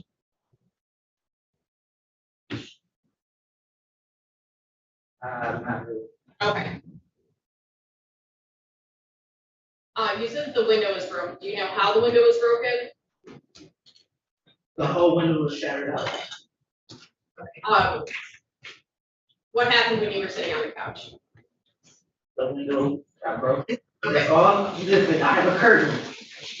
So when the window gets broken, all I do is I'm stunned. And then immediately there's shots fired through the window. I think the question was asked, where is your couch in relationship to that window? If you could point to something in this courtroom to demonstrate where the couch would be, where the window would be. It's like about the podium, the. Yeah, probably to there. Okay. It's like my living room is made. Okay, now you're the window, where's the couch? If I'm the window, couch is right across. Because there's Can you another point to couch, something in the courtroom? say, just to there, Just to where? to where she was just in, where she's in, yeah. The end of the clerk's podium? Right. I'm sorry, I should ask permission to approach. Probably a little farther. A little bit. Because it's like cat. Kitty corner, so kind of where the podium is, Yeah. but a little bit closer. Okay, so kind of where the clerk is sitting, Madam Clerk is sitting.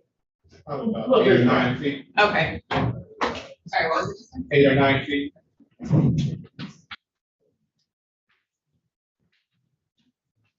And then you testified that you heard the window break. Did you hear any sounds when you heard the window break? Yeah, sure. Okay, do you know how the window was broken? Or do you have any into speculation? Asking her if she has personal knowledge. I have a curtain up. I don't know how the window got broken. It got broken from outside. Okay. What happened after the window was broken? Immediately shots fired. Okay, I saw the fire from myself because the light was on in the diner. okay, Diner room. It's one of the faces of the diner. okay.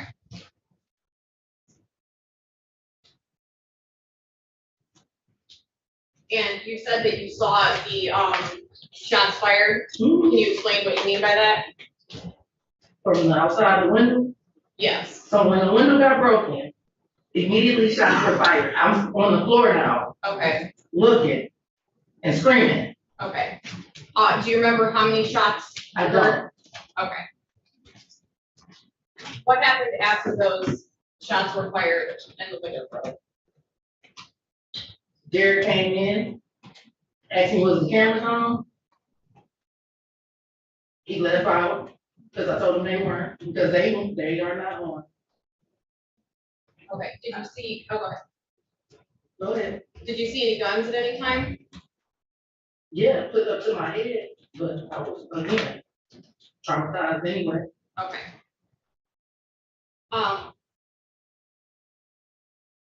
So you hear the window break and you hit the floor, correct? What happened next? After he leaves out, I get up to go assess what happened to Brian. Brian got shot in the dining room. He's in the dining room on my floor, in the dining room, bleeding out. Okay, do you know how many times he was shot? I did not know at that time. Okay, It was just a lot of loss of blood, a lot of. okay. And what happened next? He asked me to get on the towel.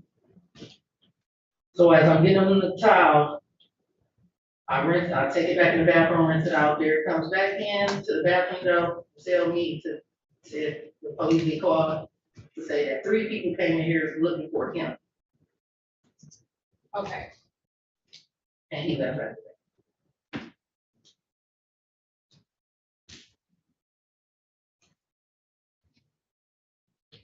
and you stated earlier that Derek asked you if the cameras were on. Yes. Were the cameras on? Do you have cameras in your house? Yes. Where are they? In the corner outside the house. Were they on at this time? Okay.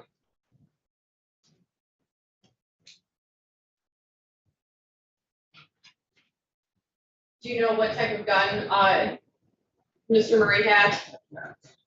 Do you know if it was a long gun or a short handgun? Okay.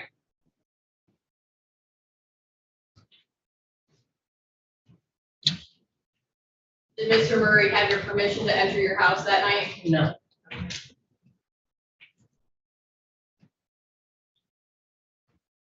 Did you live with Mr. Murray at any point? Yes, we lived together for 4 years. When did you stop living together?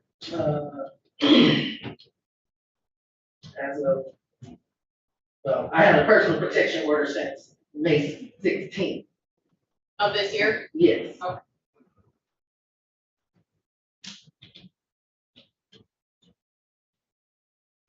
Because I've been making public reports of domestic violence since March 19th, which is my birthday.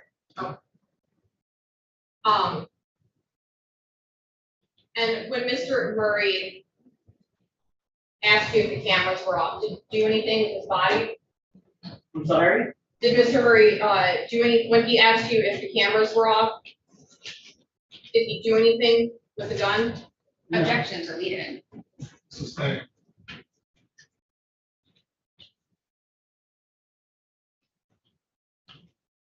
Did you feel that you were in danger of being shot? Of course. Why did you feel that you were in danger of being shot? Because while we're not, I'm the girlfriend. And there's a man in our house, basically, which is what he would say, which is normal. There's a man in our house at 2 o'clock in the morning. And before, even though he wasn't supposed to be there anyway, it's still gonna be an issue. So I'm still asking myself right now why he didn't shoot. To be perfectly honest. I've been asking myself every day since that night.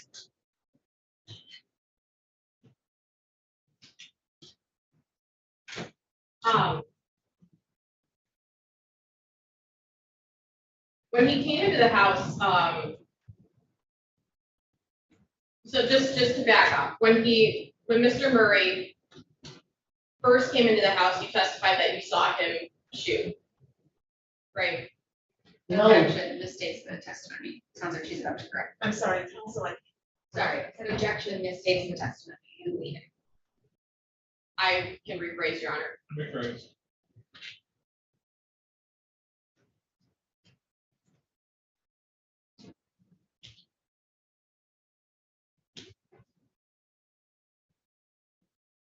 Where was the gun, if you know, where was the gun when Mr. Murray entered the house? Again, let me backtrack. Yeah. Window breaking. Gun, there's just shooting from outside of the window. All I see is fire it's dark outside, it's 2 AM, or somewhere in the nature like that. So all I see is fire come through the window, that's it. I never see the gun, Okay, I just see my window get broken, immediately shoot. okay, and then what happens after the shooting? What do you mean? What happens next? The window is broken, you see the fire, and then what do you do?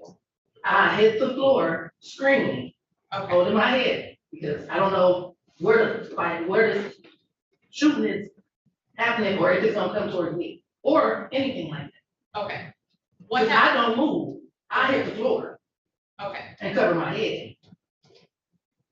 did you get up from the floor at any point? Yes, to Okay. check on Brian. And what happened when you got up to check on Brian?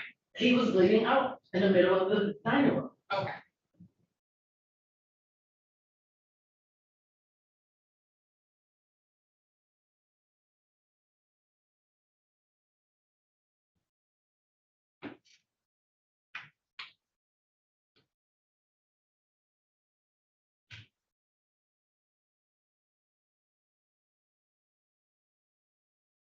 Your Honor, I have no further questions. Cross-examination. Thank you. Good morning, Ms. Parker. My name is Charlotte Birchbeck. I'm going to ask you some questions. If you have, if you don't understand something I'm asking, or if you can't hear me, just let me know and I'll repeat it, okay? Is that okay? Yes, Sorry, I just need you to answer verbally because she's writing down everything you're saying, okay? yes, Great. Okay, you said you were dating Mr. Murray for 4 years, right? yes, Okay, it's like since 2019, right? yes. Since I moved to Detroit, basically. And starting around like the summer of 2023, you guys were having some major issues, right? Yes, You were calling the police on them a fair amount, right? yes, Okay. They were coming out and they were taking reports from you, right? yes. And in a lot of those circumstances, they weren't arresting Mr. Murray. Is that Never, okay? at no point of time. This, we probably wouldn't even be here if something happened soon. Got it. And so eventually in like August of 2023, you call and they finally do arrest Mr. Murray, right? Yes, Objection, Your Honor, relevance. And it goes to bias in this case, Your Honor. It's her essentially. This is background information about the testimony that she's given today identifying Mr. Murray. Thank you. So like I was saying, in August, they ultimately did arrest Mr. Murray, right? yes, Okay, and then that case was moving forward in this courthouse, right, 36 District? yes, There was actually a court date for that on October 3rd, that you're aware of. yes, Okay. And you told police that you didn't show up to that court date because you overslept, right? yes. I woke up after 10 o'clock. All right. And so after you didn't show up that day, you didn't call the prosecutor or anything, right? No, You didn't reach out to the police about it at all, right? no, You just kind of let it go, right? yeah, That same day, October 3rd, which is the day before this happens, actually, first, can I just, I don't need your full phone number, but what are the last 4 digits of your phone number? 1975. That same day, October 3rd, after the case with Mr. Murray was thrown out, you texted him a heart emoji, right? Okay, you're saying you never sent that text from that number? No. I didn't hear from him, I didn't hear from him at all that day. He didn't text you, right? No, But are you saying that you also never texted him on October 3rd? exactly. And so you're aware that on October 3rd, at this point, the tether condition has been removed for Mr. Murray, right? That's what I thought. Well, it happened. Sure. And so that night, you have a couple of people over at your house, right? Yes, You mentioned Mr. Brian first, right? He's the person who got shot, right? yes, And then also you mentioned Will Alley. yes, Who is Will Alley to you? just my friend. Okay, you guys don't have any kind of romantic relationship? No, not anymore, if that's what you're getting at. I am a little bit. So when was the last time you did have a romantic relationship with Mr. Alley? In February of 2022. Okay, so not this most recent February, but like over a year. Right. Okay. Since then, you're saying you've not had any romantic involvement with Mr. Alley? No, excuse my language, asshole. And then there was also somebody else there then too, right? No, it was just us 3. Okay, so you don't know anybody who goes by West? No, Wes was never there. But you do know somebody who goes by the name Yes, West, right? but he was never there. Okay, do you know West's government name? His first name is Floyd. I don't know his last name. First name's Floyd, you said? Yeah, but he wasn't there at all that night. Got it. West is someone who is known though to carry a 380, right? What? A 380? No. All right, to be clear, the summer of 2023, you said that you and Mr. Murray were having issues, right? Right. And you really wanted to get him out of your house, right? Yes, he's abusive. Okay. That was the whole point. All of this is behind me trying to get out of an abusive relationship. That's it. But you've had to go to pretty extraordinary lengths to get out of that relationship, right? Apparently so. When officers would come to your house, they would tell you basically because he's been living with you, he has some rights to the house too, right? Right. And so they told you you had to go through a formal eviction process, right? They didn't say that. They just. Your Honor, hearsay. Sustained. Without telling me what any other officers told you, it was your understanding that to get him out of your house, you would have to go to court, right? Right.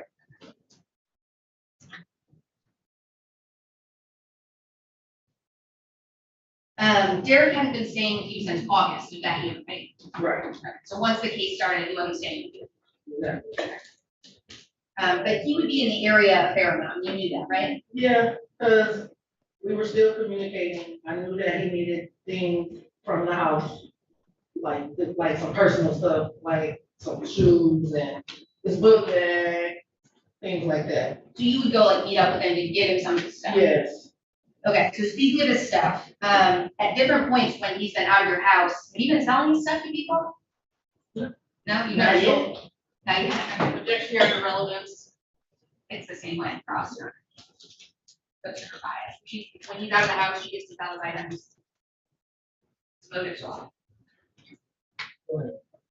So if you answer the question, you're saying, no, you never sold any of these items. No, I haven't sold anything of his. If anything, what he knows is me having people in the house, they've been stealing things. That's what's been happening. And he knows it. Okay, so it's like there are people who are coming over and then his stuff is disappearing. Right, like hats and, cause it's all, cause he leaves stuff, shoes everywhere, clothes everywhere. He like to keep, I call it junk, but to each his own. I want to talk to you a little bit about, having people over to your house.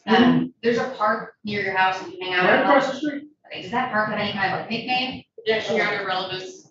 It's all the parties involved, or I just want more context about the park, Your Honor. I believe it's relevant to you. Doesn't sound very relevant, Counsel. Can you get to the point?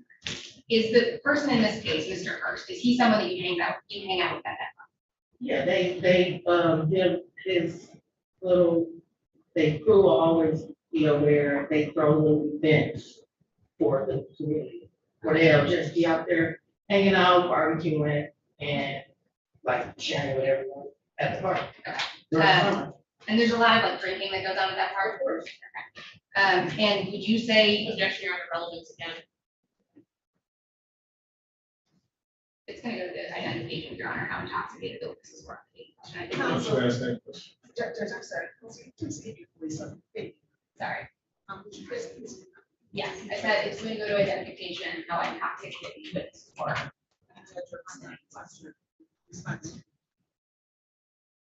You can ask that question. The night of this incident, on October 4th, you had been drinking in that park. Yes, no, I wasn't at the, we weren't at the park. I was at home.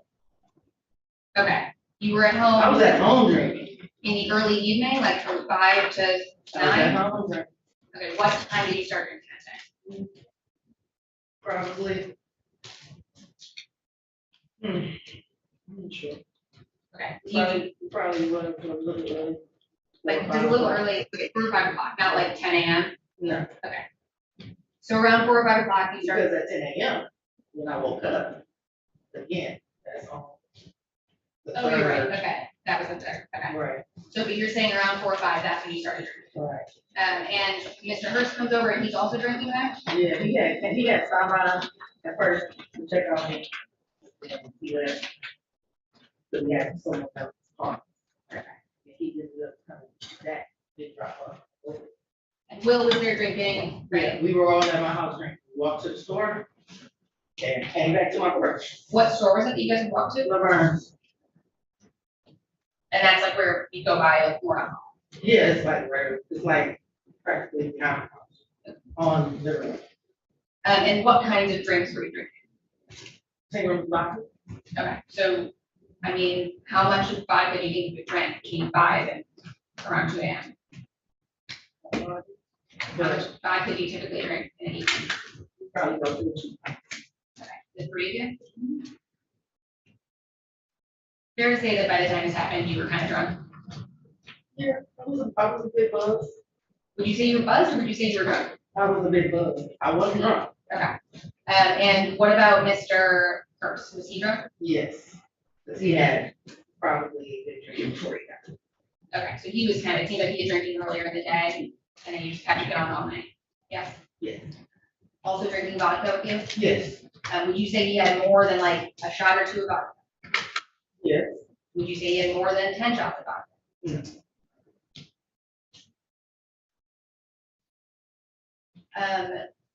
Mr. Hurst, when he came over, he has a gun, right? He did, but it wasn't loaded. I do know that. Okay, so you knew though that he brought a gun over to your house then? Yes? Yes. Alright, Yes. and do you know what kind of gun that was? I don't.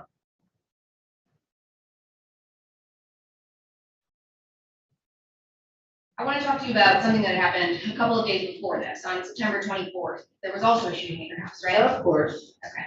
And in that situation, some other man was over, right? Yes. Okay. And you and him were romantically involved that evening? Yes. Right. And at some point, that man on September 24th got shot inside your house? Yes. Okay. And on that occasion, you didn't call the police, right?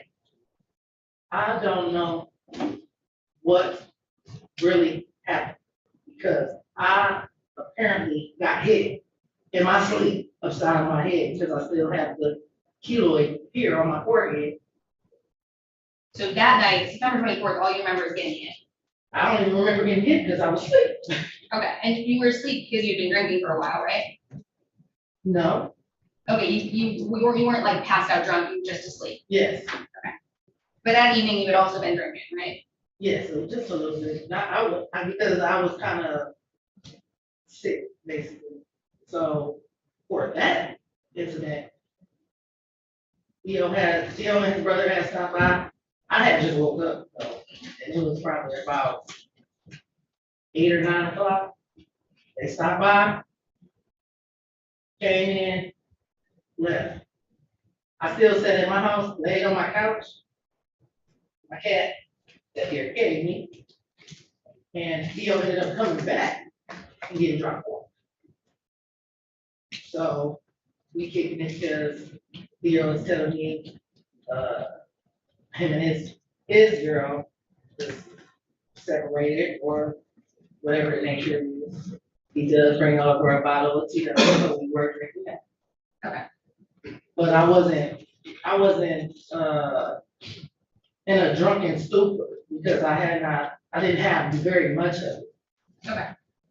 And that evening, you're saying basically you were in bed and you remember being hit, and that's like all you remember about that incident? Yes? Yes. Okay. You mentioned Theo's brother. Is that Antone? Probably. Ramsey? Probably so. What name do you know about his Next brother? year on calls for speculation. I'll ask what she knows about. I'm not sure. What do you? I just call him bro Okay. when I see him. Can you tell me about how old he is, what he looks like? Probably 6'2", maybe 6'3", dark skin. Take care of you. And that evening on the 24th, police knock on your door because they followed a trail of blood to your house, right?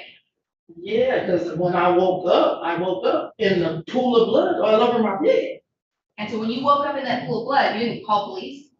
I was trying to find out what was going on because I did not know what the hell was going on. Excuse my language. Okay. But all I see is I wake up to a pool of blood in my bed, blood all over my walls, blood all over my door, all throughout the house. I'm trying to figure out what the hell's going on. I have on no clothes because when the police do come, I'm outside butt ass naked. Trying to figure out what the hell What's happened. your language? Okay. So like you said, when the police arrive, they knock on your door and you're naked, right? Yes. And they're asking you questions about what happened, they wanna come inside and you're not letting them in? Yeah, let them in. But I was outside. You refused to put on any clothes, right? No, I didn't, because I was begging them What to does give me this my have to clothes. do with the case at hand? I mean, frankly, Your Honor, they happen like less Oh, than we a week do. apart. Again, what does this have to do with this case? It's biased for her testimony Why do today. I need to know if she had on clothes and all this? Fair enough, Your Honor, I'll move on from that one. Thank you.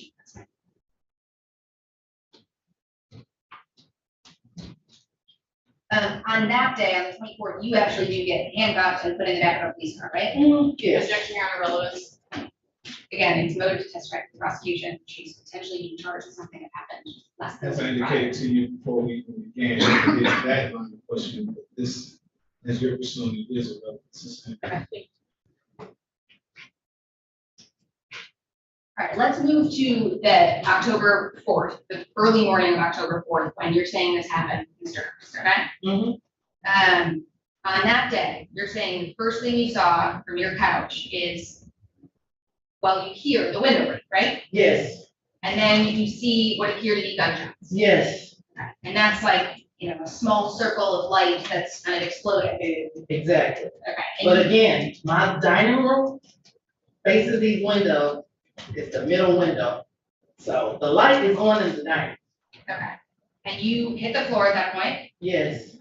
You don't know what Brian Hurst is doing at that point. Right. But you do know he has a firearm, right? Right. Do you know if he shot at all next to you? No, he didn't. And At so- all. Again, that gun was not loaded. I know that. And then at some point, essentially you get up and you go check on Brian. Yes. And at that point, you haven't seen anybody else, right? Right. Okay. And so then after you checked on Brian, you're saying someone you recognize to be Derek Murray comes in like a back door or a side door? No. Where did No he- one came through the side door. I just missed kind of what you said, because at some point you said Derek Murray told you, say 3 other guys were here. Right, that's coming through the window. Okay. So That's you're still, saying, this is still through the window. so you're saying he comes through the window after you checked on Brian? Right. And But so, Brian ended up, well, I don't even know, it happened so bad. He ended up dragging himself outside apparently. and you don't really remember that happening? No, because I was in the bathroom with a wet towel, trying to get a wet towel. Okay, so you went to go get a wet towel, but you checked on him at that point. Yeah, because where he's at, my bathroom's right there. So just to get it straight, you check on him, he's been shot, and so you go to the bathroom and get a towel, right? Yes. And it's while you're in the bathroom that Mr. Murray climbs in the window? No, he comes to the bathroom door where I am. And He comes to the bathroom door. I can't see where he's coming in from. He just comes to the bathroom door and says that to me. Okay, I don't see which way he comes in. alright. At some point, you said you were afraid of being shot. Why would I not be? That's fair, you see gunshots outside, right? Right. But that's why you're afraid of being shot, right? Right. You never saw the type of gun that Mr. Murray had. No. And you're saying he had. No. And as you told the prosecutor, you don't know if it was like a rifle or a No. handgun. I don't.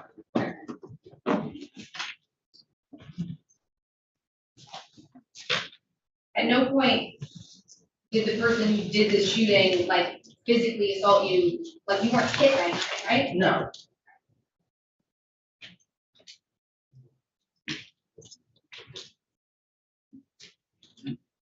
And so you didn't really have any injuries on this kid? No. Freedom dollars.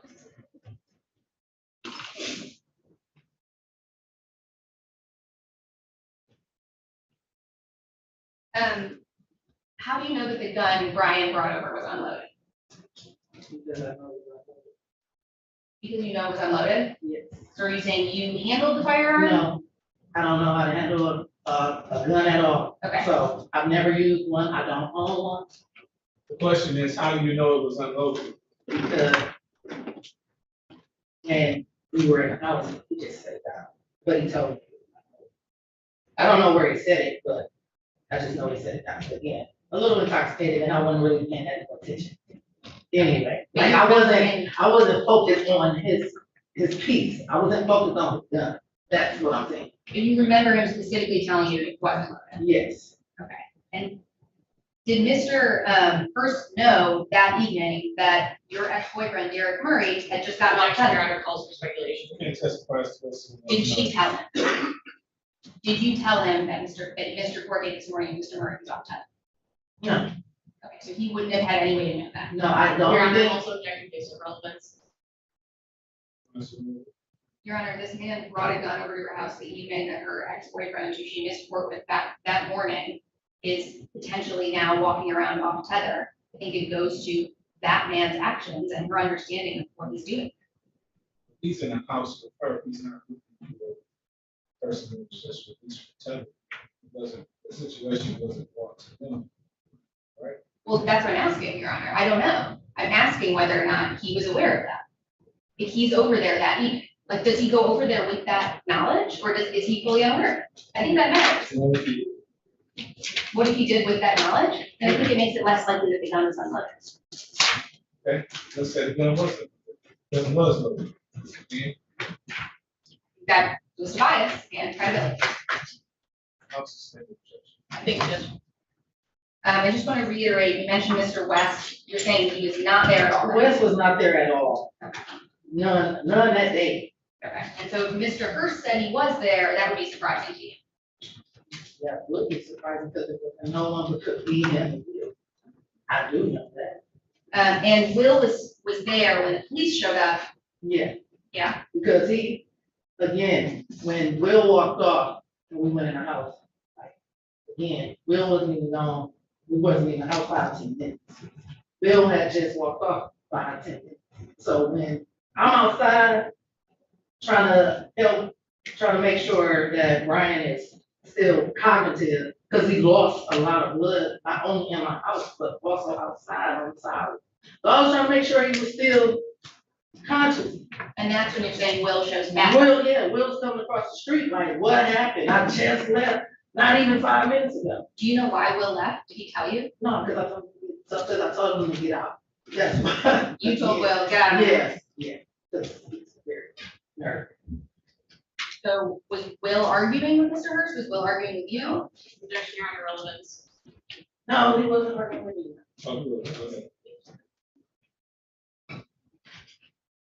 It was just having a debate conversation. And you told Will to leave? Yeah. And you're saying it was maybe like 2 minutes after Will left that you heard that window? Probably about 5 minutes. Yeah, probably about 5 minutes. Okay. And Will, when police come, he has a backpack on, right? Mm-hmm. Did Will have a gun that evening? No. So it was just Brian that had a gun? Right.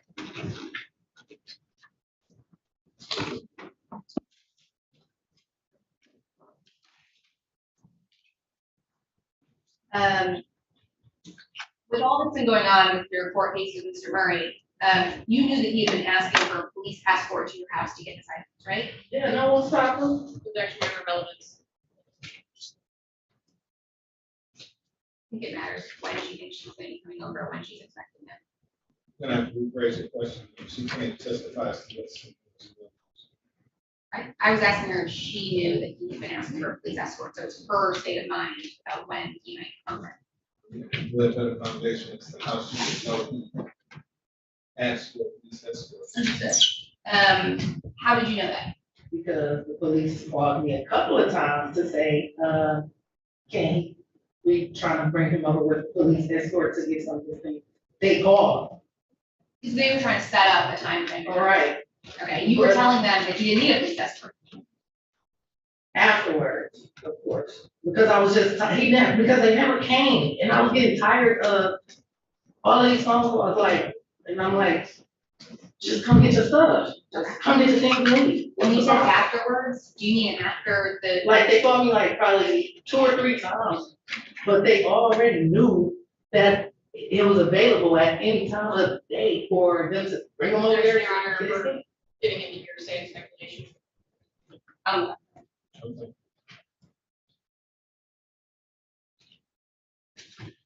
Ms. Parker, do you have any open criminal cases right now? No. That's not a proper question. So rephrase. Okay. Do you have any benefit that you're receiving from the prosecution for testifying today? No. Are you here of your own free will? You Yes. came to court? So you don't have any kind of bench warrant on say? No. Objection, Your Honor. Sustained. Council, we've already talked about. Okay.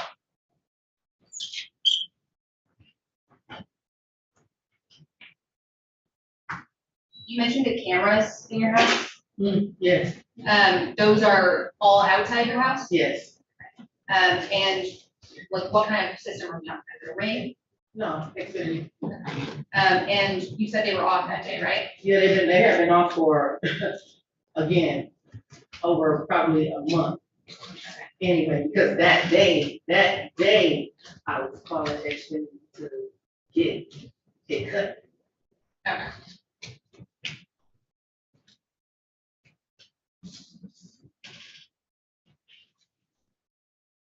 Do you, Mr. Murray, what kind of car does he drive? Mercedes. The red Mercedes Benz. Do you still have the key to that car? Never had the key in the first place. That's irritating, sorry. But I've never had the key. Who is, actually, I'll consider that. Freaking out.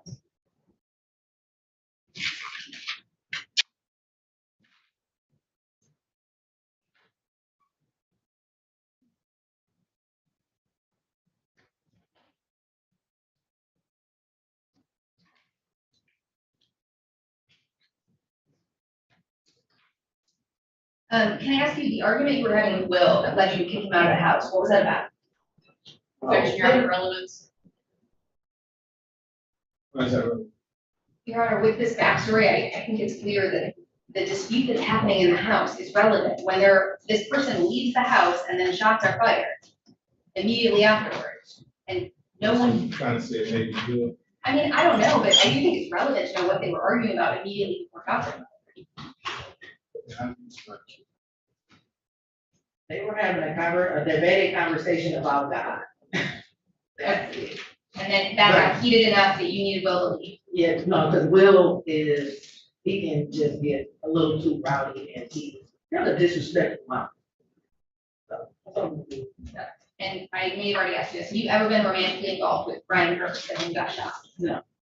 He is, my dad's war brother. He ain't even doing it, he'd come by to Uncle Saginaw. I'm out here in Detroit alone, by myself. So who wouldn't need somebody to check on him every now and again? Okay, so did you specifically tell him to come over the night after the case was dismissed? No, he just showed up. Like I said, he always comes by to check on him. Okay, so you hadn't asked him. Right.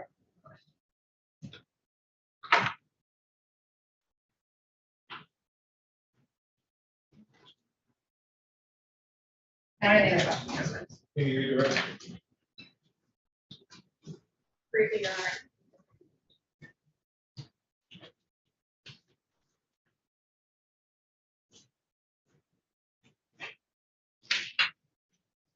Ms. Parker, you testified on cross exam that Mr. Murray, that when you were in the bathroom getting pulled towel, Mr. Murray came to the bathroom door Yes, and he said something to you. yes. Do you remember what he said to you? Tell, if the police come, tell 3 niggas came here looking for me. Okay. Do you know where the gun was at that time? No, I don't.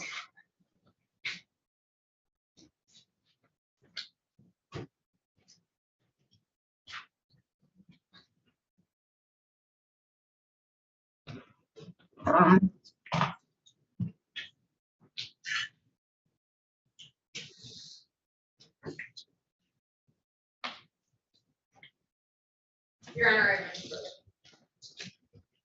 Now, you say you were in a relationship with the defendant for 4 years?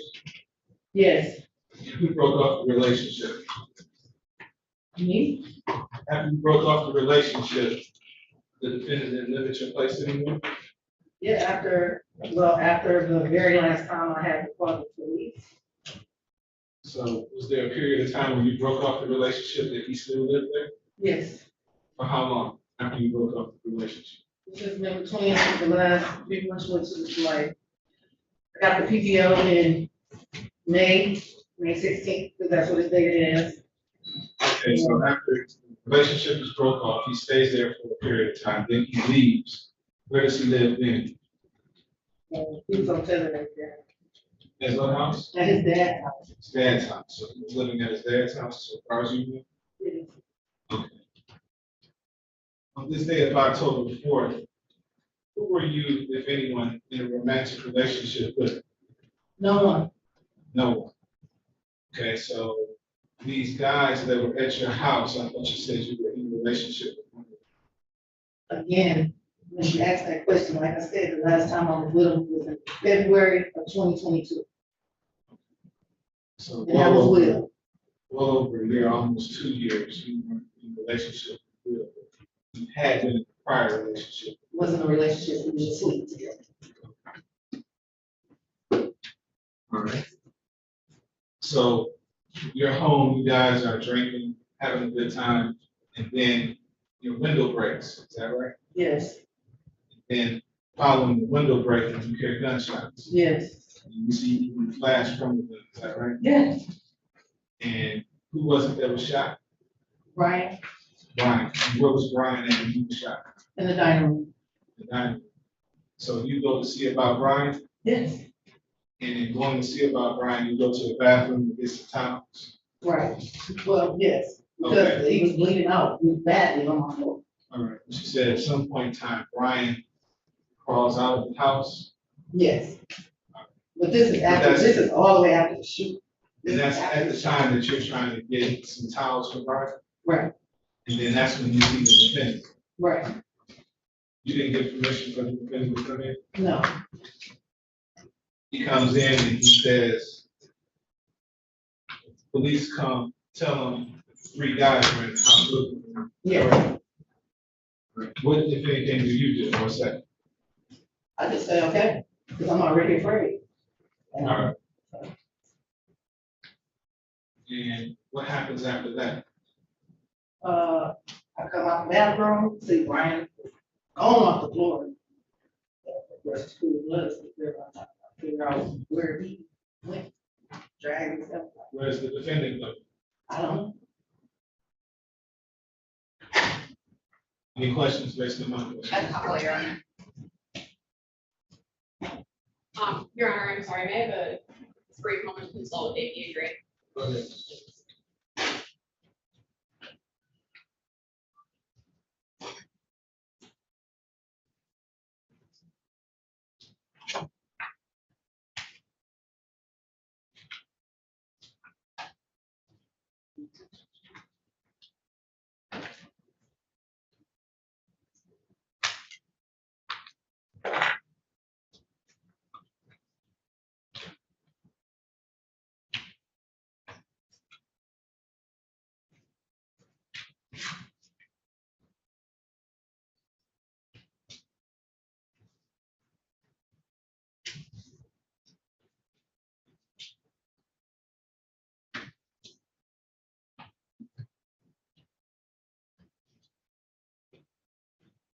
Thank you, Your Honor.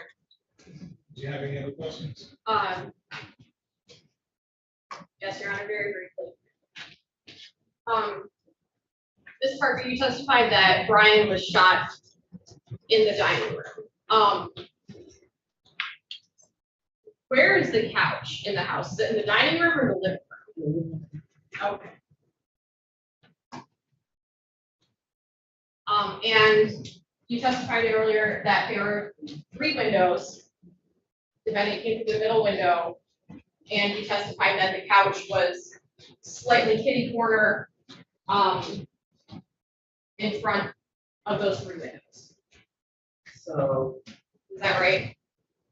how the house is set up. Yeah, that's what I'm getting at, is, well, where's the living room in relation to, or where's the dining room in relation to the living room? Like, is it closer to the street or to those 3 windows? Is it like a room behind those three windows? Let's try it this way. When you walk through the front door, what's the first room that you're in? The kitchen. I'm sorry, I'm thinking about my side door. The front door is the living room.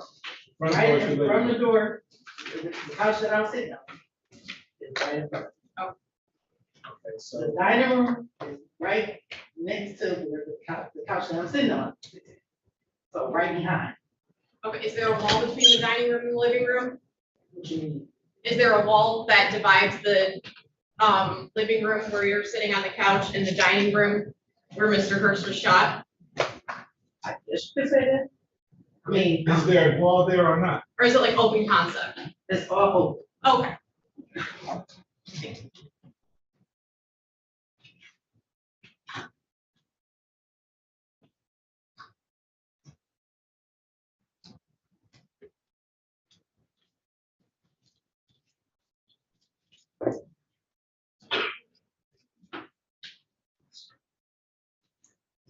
Your Honor, I have no further questions. Thank you. The judge asked you a couple of questions about kind of your romantic involvement with other people. You said basically that Will is the only one of these people that you have any prior romantic involvement with. Yes. Okay. And then there's also the guy, Teo, who got shot on September 24th. Yeah. Theo? Yeah. That guy is also someone you romantically involved, right? Yes. And I just want to be clear, because we're using the term romantic involvement. Have you slept with anybody other than Will and Theo? Yes. Objection, Your Honor, relevance. Sorry, I mean among these four men. Objection, Your Honor, relevance. I just want to be clear with romantic involvement that we're not only talking about literal romantic involvement, but also sexual. All it is sexual. Your Honor, I guess that it would be true. It's not really. Your Honor, I would argue it's relevant for the same reason you asked the question about her romantic involvement. It's just the word romantic sometimes for people means like we were dating, which is not the only question we're asking. We're also asking about were you involved with them in, somewhere I less don't than need to dating. get, I don't need to get into there. I sustain the objection. Thank you.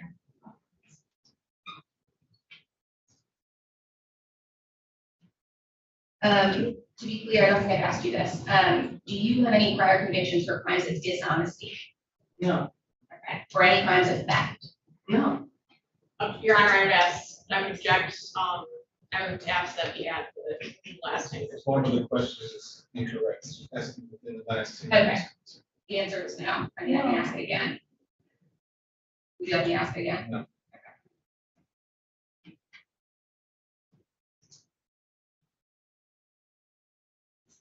We've been asking some questions about the dining room versus the living room. Did you actually see Ryan get shot? No, because so you're telling me, so you're asking, I heard what you're asking me, but you're telling me to basically jumping away to get shot as well. I'm not trying to but get you no, to anything. I didn't see him get shot, but I know he got shot. I am jumping away to get shot too. That's I'm all not I'm saying. suggesting that you should. What I'm trying to figure out is, did he get shot when he was sitting on the couch? No, he got shot in the back. Over entire time. And so like basically when the shots start going off, he's just not on the couch, right? Right. The dining room. Okay. And you were on the couch? Yes. Okay, that's all.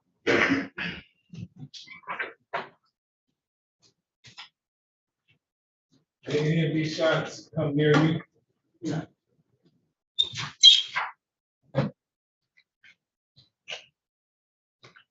You have something else, Pete? Very briefly, Your Honor. Did Mr. Hurst say anything to you?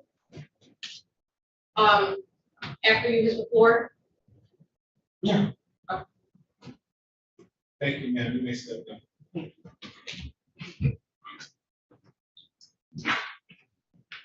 Any other witnesses for the meeting? Your Honor, the people called Ryan Hurst.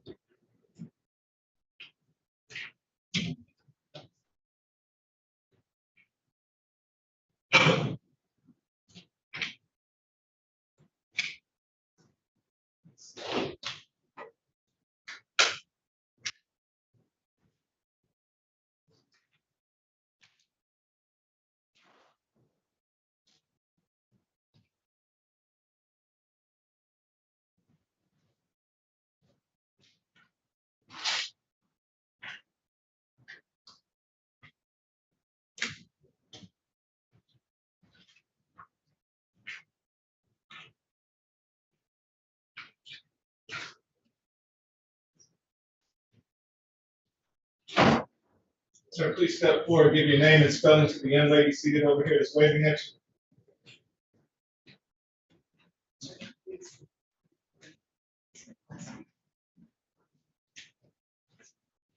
Please raise your right hand. Do you swear or affirm to tell the truth, the whole truth, and nothing but the truth, so help you God? Thank you, sir. Please have a seat in the witness box right next to me. Put that door open. Have a seat. Go ahead.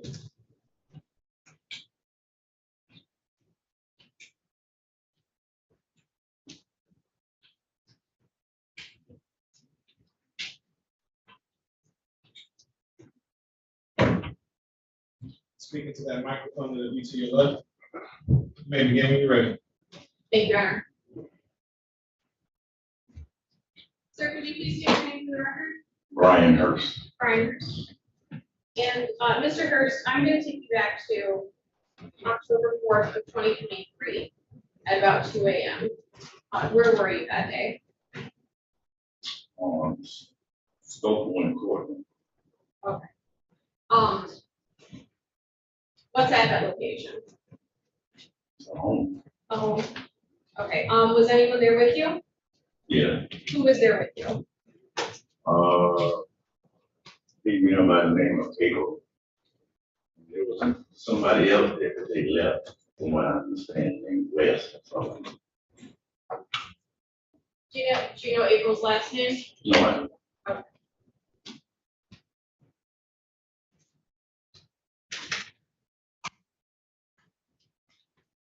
Okay.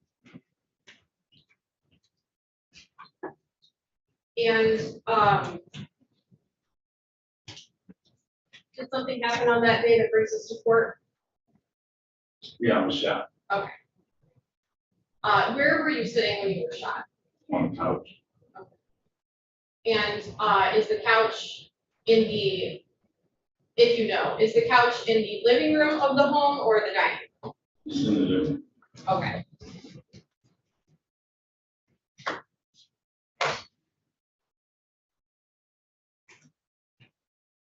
And what were you doing when you were shot? I'm sitting here. Okay. Did you see where the shots came from? No, I didn't. Okay. Do you remember how many shots you heard? No, I couldn't count them. They just were in succession. Okay. I'm sorry, what was that last part? They were just shooting. Okay, in succession, you said, I think? Right. Okay.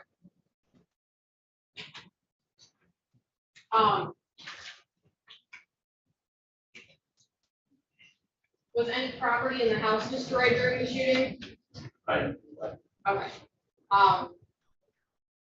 Were there windows in front of the couch? Do you recall? Yeah. Yeah. Okay.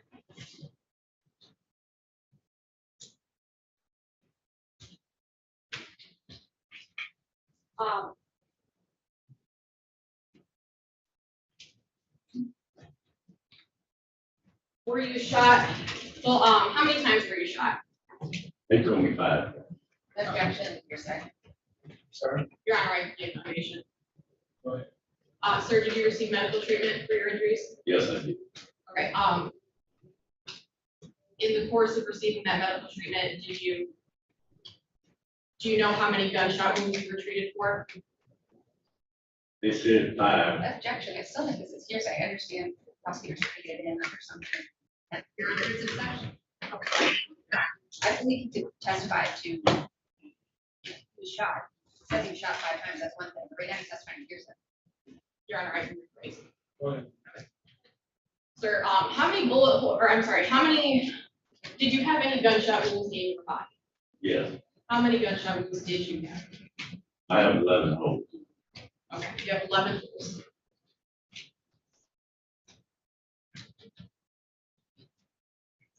Do you know where those wounds were? Or where were those wounds on your body? My lord, part of my leg. Okay.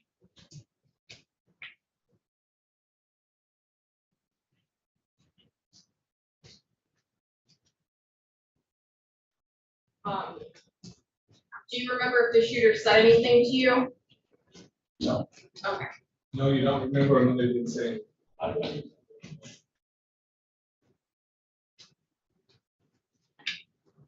Do you recognize and see the shooter in the courtroom today? I couldn't identify it to the back of my face. It was dark. Okay.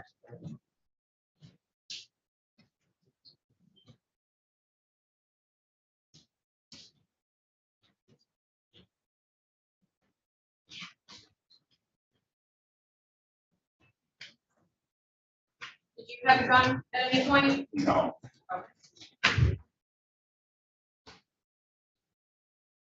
Your Honor, I have no further questions. Cross-examine. Thank you. Good afternoon, Mr. Hurst. My name is Charlotte Hirschback, Mr. Murray's attorney. I'm going to ask you some questions. If you need me to rephrase something, just let me know.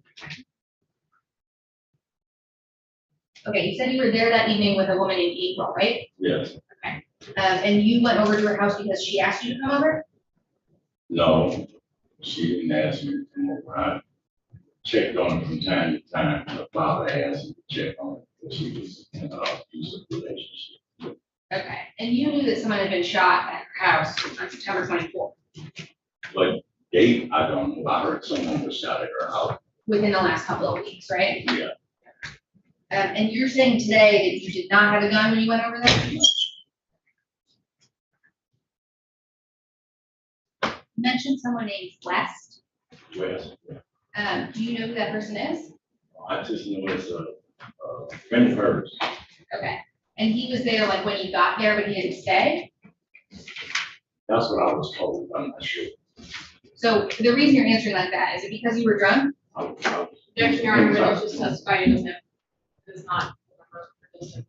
I'm asking why. Overruled. Okay, so you started the incident there, I was intoxicated. okay, so when you say like you don't remember who was there, who wasn't there, because you were intoxicated at that point. That's correct. Okay, so would you say you have a pretty like foggy memory of the evening overall? That's correct. Okay, but you know you were shot, right? Exactly. Okay. When you eventually are found by police, you're essentially naked, right? I have no idea. Okay, do you know why you might be naked at April Parker's house? Would you rephrase that question? I'm asking why might you be naked at this woman's house? Do you have any idea? I heard they cut my clothes off.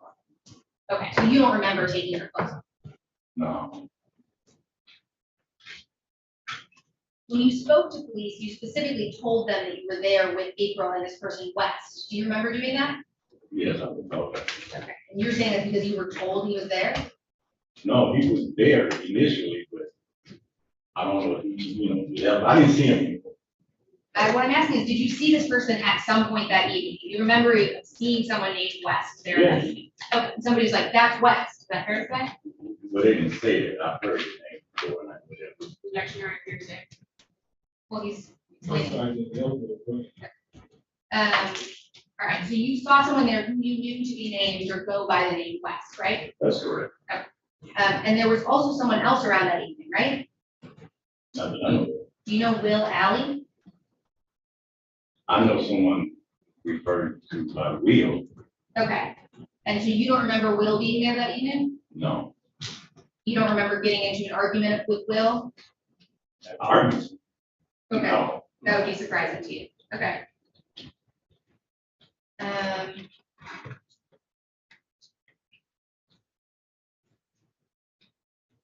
Okay, you said that you go over to April's from time to time. About how often would you say you're over there in a given month?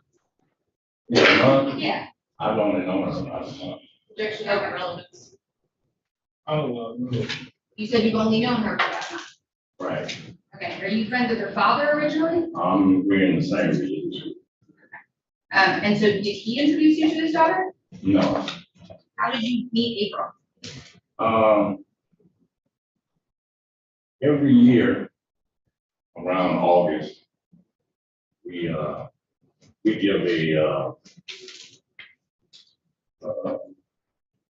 like a reunion, school reunion in this park. It's a couple blocks from our house. And I was there one day We were barbecuing and drinking and stuff like that. And I seen this individual walking from one corner of the park toward the middle of the park. And I seen him start arguing. Matter of fact, it was with April. And later on, I heard that that was his, her girl, her boyfriend. He had jumped on. Not off the truth of the matter, sir. Look from his face, knowledge, I'll take for that. Okay, so that doesn't really explain how you met April. You met her in the park that day, is that what you're saying? Yes. Okay, and you got involved because it sounds like you didn't like the person she was dating? I didn't get involved. Okay, you just would go check on her from time to time? No, well, what had happened, like I said, there's people that come around, we feed the homeless and stuff like that. And when you say around there, is it specifically in that park sometimes? It's in that park. Is that park, is it nicknamed like Drunk Park? No, it's called, Knox Park, right on the back of 10th Precinct. All right, and so you would go there sometimes and people would be just hanging out outside in that park? Oh, yeah. Okay, and April's one of those people? I'm staying there a couple of times. But you've like drank in that park before, right? Yes, I'm drinking it. Okay, within the month that you've known April, were you there more than 5 times? Why do I need to know? Your Honor, I mean, it goes to his identification of all these parties, like if he's around these other I don't need to people. know how many times he goes to the park. Let's talk about that evening. The early morning of October 4th, the evening of October 3rd. You're saying you went over there that night just to check on. Yeah. Before you got over there, you had been drinking? Yes. How did you get over there? A friend of mine dropped me off. And who is that person? Friend. Can you tell me his name, his first name? I wouldn't like to. Yeah. Okay, but he's not one of the people we've already talked about today? No, So you get dropped off by a friend, do you remember around what time that was? I'm not exactly sure. We had just left a party, so I'm not sure what time it was. Do you think it was after 9 PM? I'm Your Honor, pretty the objection just testified that it was. I'm trying to get a more approximation, you know, if I said 3 o'clock, you know, so you at a party. So same question is like, do you think it was before or after 9 o'clock? I think it was after 9 o'clock, it was dark. Okay, it was dark when you left the party. Okay. And when you got to the house, you had already been drinking a fair amount, it sounds like? Yeah. And then you continued to drink with these partner.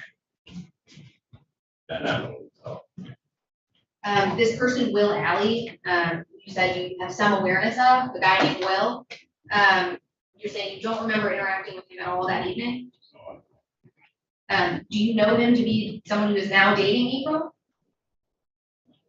Okay, do you know if Ms. Parker is dating any? April Parker? No. Okay, you don't know. Okay, are you at all romantically involved with Ms. Parker? Me? Yes. No, no. Okay.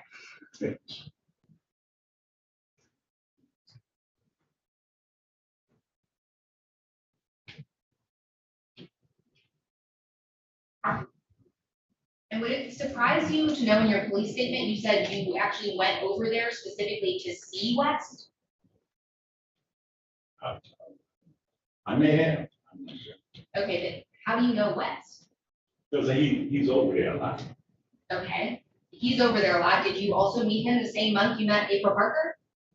And prior, I've seen him prior than that. Okay, like what kind of a relationship do you have with him? Are you guys friends? No, not friends, not really friends. We don't hang out.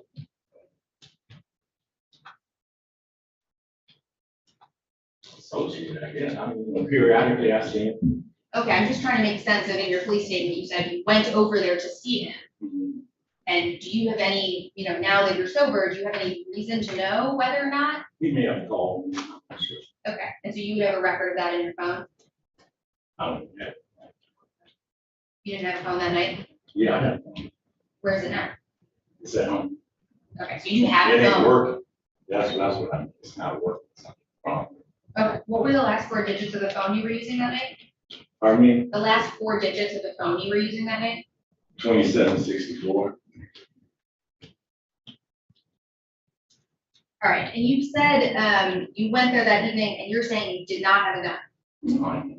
If that's him, he's sitting right there. Ain't I'm sorry, I didn't quite understand that. I was asking if you had a gun, you're saying you didn't have a gun, right? Do you know if anybody else there that evening had a gun? That you were hanging out with that evening? Do you know if Ms. Parker had a gun? No. You're not allowed to have a firearm, right? No. Because of a prior conviction? Mhm.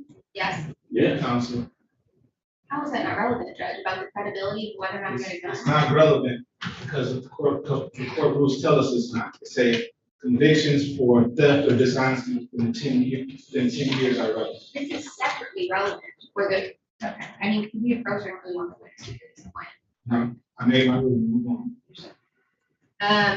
All right, so then I'll ask you that question. Within the last 10 years, have you been convicted of any crimes of theft or dishonesty, fraud, in the last 10 years? No. As part of your testimony in this case today, are you getting any benefit from the prosecution? Oh. And you're here your own free will, essentially? Yes.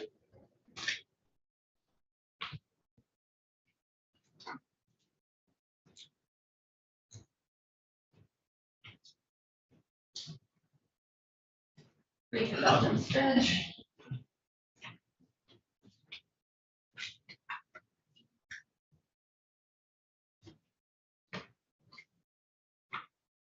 If you remember, who, if anyone, did you see in the house or around the house after being shot?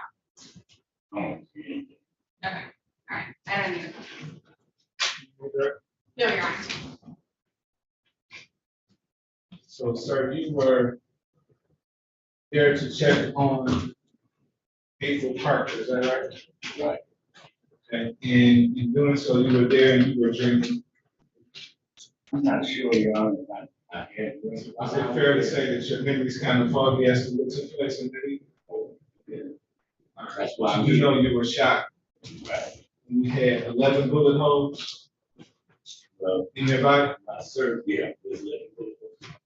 You were shot 5 times. You say that you were on the couch. Yes. Now, these shots that you sustained, that you received, they come all at one time? I'm not certain, it's like blurry, but I think I I'm hear. gonna object to speculation because it's the beginning that was there. About his I memory. take testimony for this, what he says is not certain. Go ahead, sir. It's like I hear a shot. Heard shots. Did anyone say anything to you after you were shot? Do you recall leaving the location after you were shot? I don't know how I got out there. No. Any questions based on my question? No, Your Honor, there you go. Thank you, sir.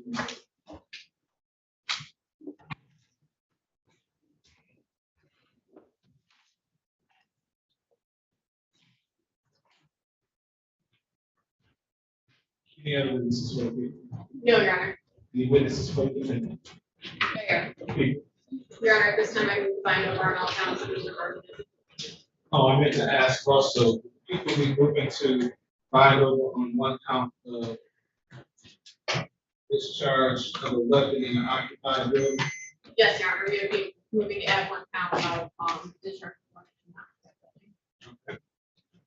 So Judge, we would object to the bind over. Generally, I would object to the bind over under the identification that has been made here in court, in combination with the credibility of the only ID witness, which is Ms. Parker. However, separately, I'm going to object to the bind over to the charges that go toward any kind of assaultive conduct toward Ms. Parker specifically. I'll talk about that first. So, sorry, yes. So as I was saying, I'm also specifically objecting to the assaultive conduct towards Ms. Parker. The testimony that has been offered here today makes out that a person shot into a window. It's clear that both witnesses have said essentially they can't tell us who was standing outside the window. So the only identification is made from the context, essentially circumstantial evidence of the fact that Ms. Parker says sometime after the shots, while she was in the bathroom, she's saying her ex-boyfriend, Derek Murphy, came into the house and said to her, tell something to the effect of, tell the cops that it was 3 other guys that were looking for me. And so there's no allegation that at any point Ms. Parker, as she said, was struck or harmed in any way or had a firearm pointed at her. You know, she says that she felt afraid because they were shooting, this person was shooting at her house through the windows. But I would argue that there's nothing been shown that this was specifically intended to harm Ms. Parker, who is not harmed, and there's no indication that she was attempting to be harmed. And there's multiple charges here that go specifically to her. As for Mr. Hurst, I would object to the bind over for the assault with intent to murder. The only shots that were fired through a window, not with any, I guess, indication of intentionality of fatality. Shots fired through a window, while there is a crime for it, because it is a dangerous thing to do, there needs to be something extra to show the assault with intent to murder this person when shots are just being fired through a window. When in theory, the person who's outside shooting would also have the ability to then come in and continue shooting if they had intended to murder someone. None of those actions are taken. And then separately, as to all of it, I think there's an issue as far as ID, even at this low level. Mr. Hurst obviously makes no ID as a person, so the only information we have as far as identification is Ms. Parker's statement that at some point afterwards, when she's in the bathroom, Mr. Murray comes in and makes this statement to her. That does, and she also says at that point, she doesn't see that he has a firearm. She doesn't see any kind of gun in his hand. So why should I believe her? Because she has a number of motivations to lie here. As you heard, Your Honor, somebody was If she's shot. gonna lie, why not tell the big lie? Why not That say she that saw I him? saw him and I saw him with the gun? Some people lie smart, but I don't think that means that they're credible. I mean, I think that she has reason when you think about her constantly calling the cops and the way that she testified about, yeah, I've had to go to extreme lengths to get him out of my house. And so somebody is shot in her house within the last couple of weeks. And now it's happening again. The first time she doesn't call police. Now she knows police are going to be called. And so she has a reason to pin it on someone. There's also a number of discrepancies here about this person, Mr. West, who April was adamant was nowhere near this situation. Absolutely not. Mr. West was not there that day. Mr. Hurst seems, although the memory is foggy, it's one of the few things he seems kind of sure about. When I got there, yeah, Mr. West is there. I might have gone over there. He's my associate. He's being completely left out of the story by Ms. Parker. She's also talking about this guy, Will Alley, as being Why someone. wouldn't this be a question of fact to be determined by a trial? So it is also that, Judge, but I think Well, that's all I'm here to determine.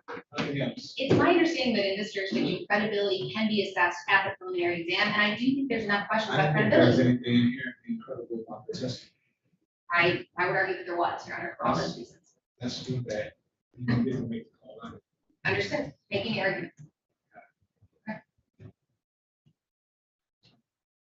People, Very briefly, Your Honor. Regarding the assault of Ms. Parker,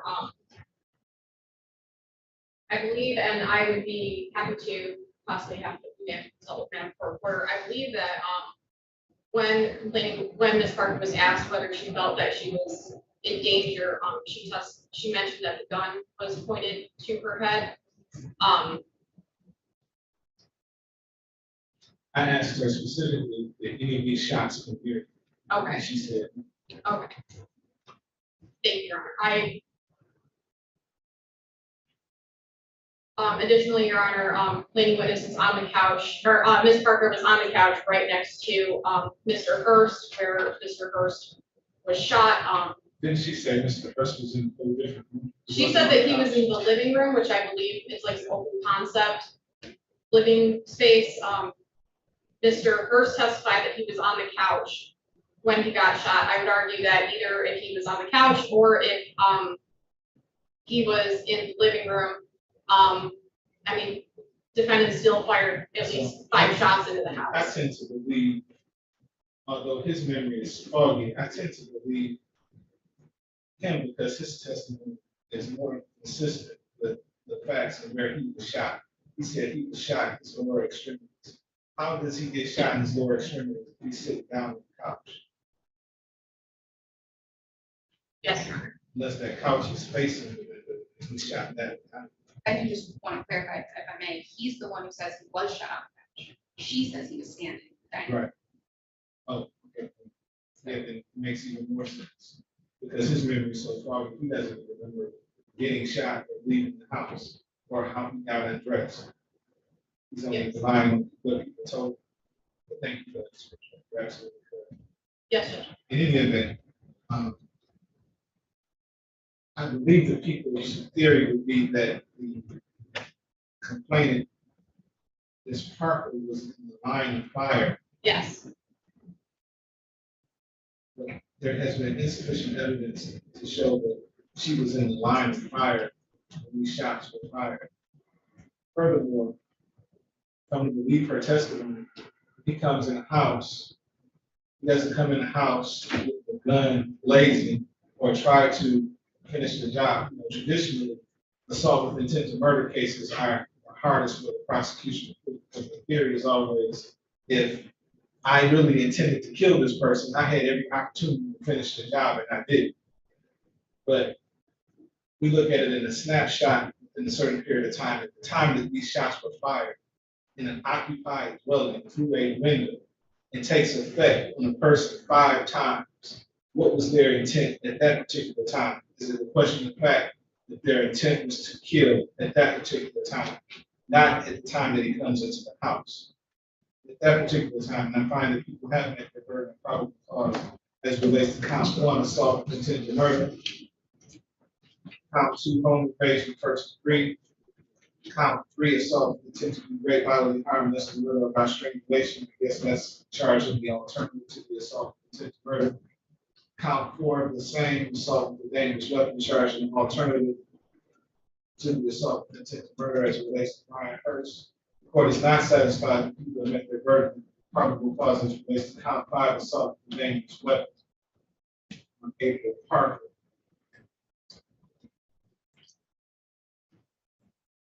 Or the company felony firearm, I'm not sure if it's count 9 or count 10. Probably count 10. Yes, Judge, I would be count. So court will dismiss count 5 and count 10 for insufficient evidence, will bind over on all the other counts, including discharge of a weapon in an occupied building. Court finding those charges were committed in the city of Detroit, court finding probable cause to this will bind the defendant over to Wayne County Third Circuit Court Criminal Division for the proceedings. The defendant's arraignment on the information, date and time will be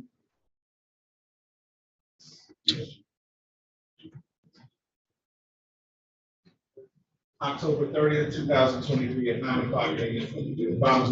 Thank you, Your Honor. Thank you. I'm sorry, Your Honor, may I make, one sort of retroactive motion? I would just ask the court to dismiss, count 11 domestic violence, which is a misdemeanor. But that misdemeanor was tied to the offenses with Ms. Parker. Sure. Okay. Count 11 will be dismissed as well. Thank you, Your Honor.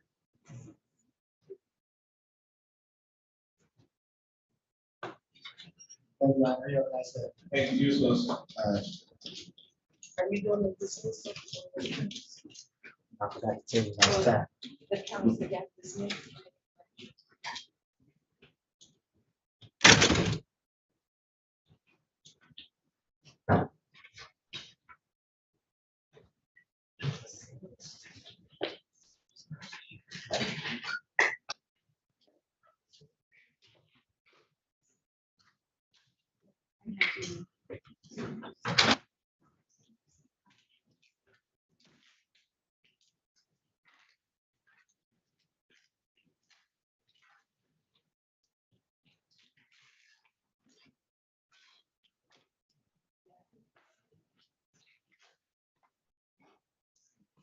That's a good question. Got a witness on the line? Yes.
Okay.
Did anybody ever show up on Harris? We did Harris, okay. You're right, we did. Okay, next up, Ms. Davis, good morning. Good morning, Your Honor. Oh, I should say afternoon, I'm Good sorry. afternoon. Ready on Mr. Davis? It's on the way up.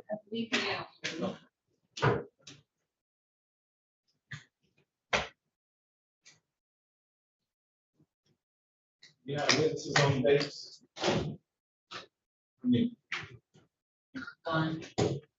Just one, Your Honor. Okay.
All right.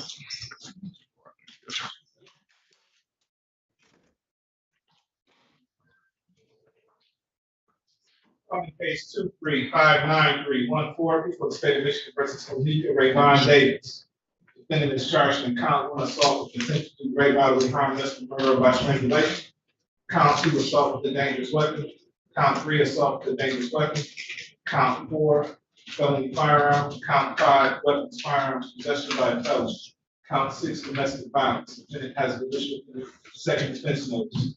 He also has case 2359315, charged in count 1 assault with intent to do great bodily harm, less than murder by strangulation. Count 2 domestic violence. Defendant has been issued in the second defense notice. Appearances for the record. Good morning, Your Honor, and may I please this court, Gabrielle Pruitt requested permission to practice under Court Rule 8.120 under the supervision of APA Shelley Drain. Permission granted. Good afternoon, Your Honor. Clelia, Kahlilia Davis, P70729 for Mr. Onika Davis, and he is present, standing to my immediate left. We do have a change right here. He says he wants to hold. Tell me your name for the record, sir. All right. How many witnesses will be? Just one, Your Honor. Which case are you going to proceed on first? Yeah, see. The one ending in 314. Okay. Let me recall that one. Calling case 2359314. People versus Onika Rayvon Davis, charged with count 1 assault with intent to do great bodily harm, less than murder by strangulation. Count 2 assault with a dangerous weapon. Count 3 assault with a dangerous weapon. Count 4 felony firearm. Count 5 weapons, firearms, possession by a felon. Count 6 domestic violence. And the defendant has a conviction within the second defense notice. Okay, ready to call your witness? Yes, Your Honor, the people like to call Katan Knighton.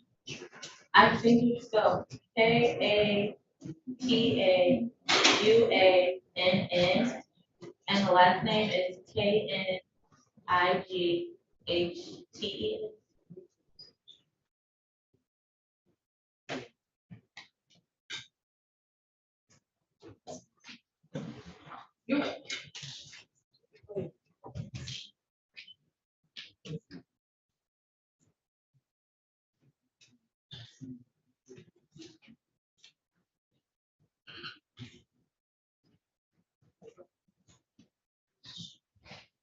You better check that spelling thing. I did, I was gonna ask you. Ma'am, please step forward, give your name and the spelling of your name to the young lady seated over here.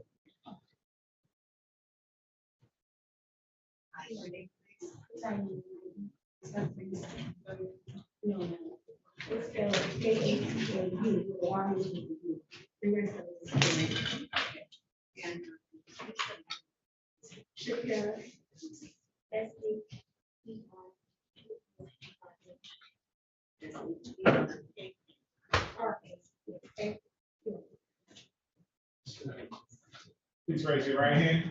Do you swear or affirm to tell the truth, the whole truth, and nothing but the truth, so help you God? Thank you, ma'am. Please have a seat in the witness box right next to me.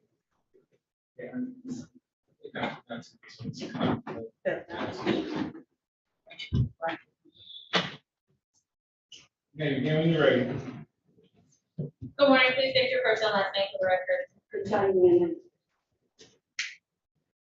Ms. Knighton, what's your relationship to Onika Davis? That's my child's father. Did you have a dating relationship? Yes. How long was that relationship? We was together for 2.5 years. I want you to do me a favor, if you don't mind, can you pull your mask down? And make sure you talk as close to the mic as possible. Thank you. You said that you and Mr. Davis were in a relationship for how long? About 3.5 years. Would you recognize him if you seen him today? Yes. Do you see him in the courtroom? Yes, I do. Can you point to him and tell the court item of clothing?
You guys in the house or outside the house? We were inside the house. Everything occurred inside, then it happened outside. It Okay, started inside. so while you were inside the house, you testified that there was an assault, Yeah, and at that time, how were you assaulted? he was choking me. He slapped me up. What happened first? He slapped me.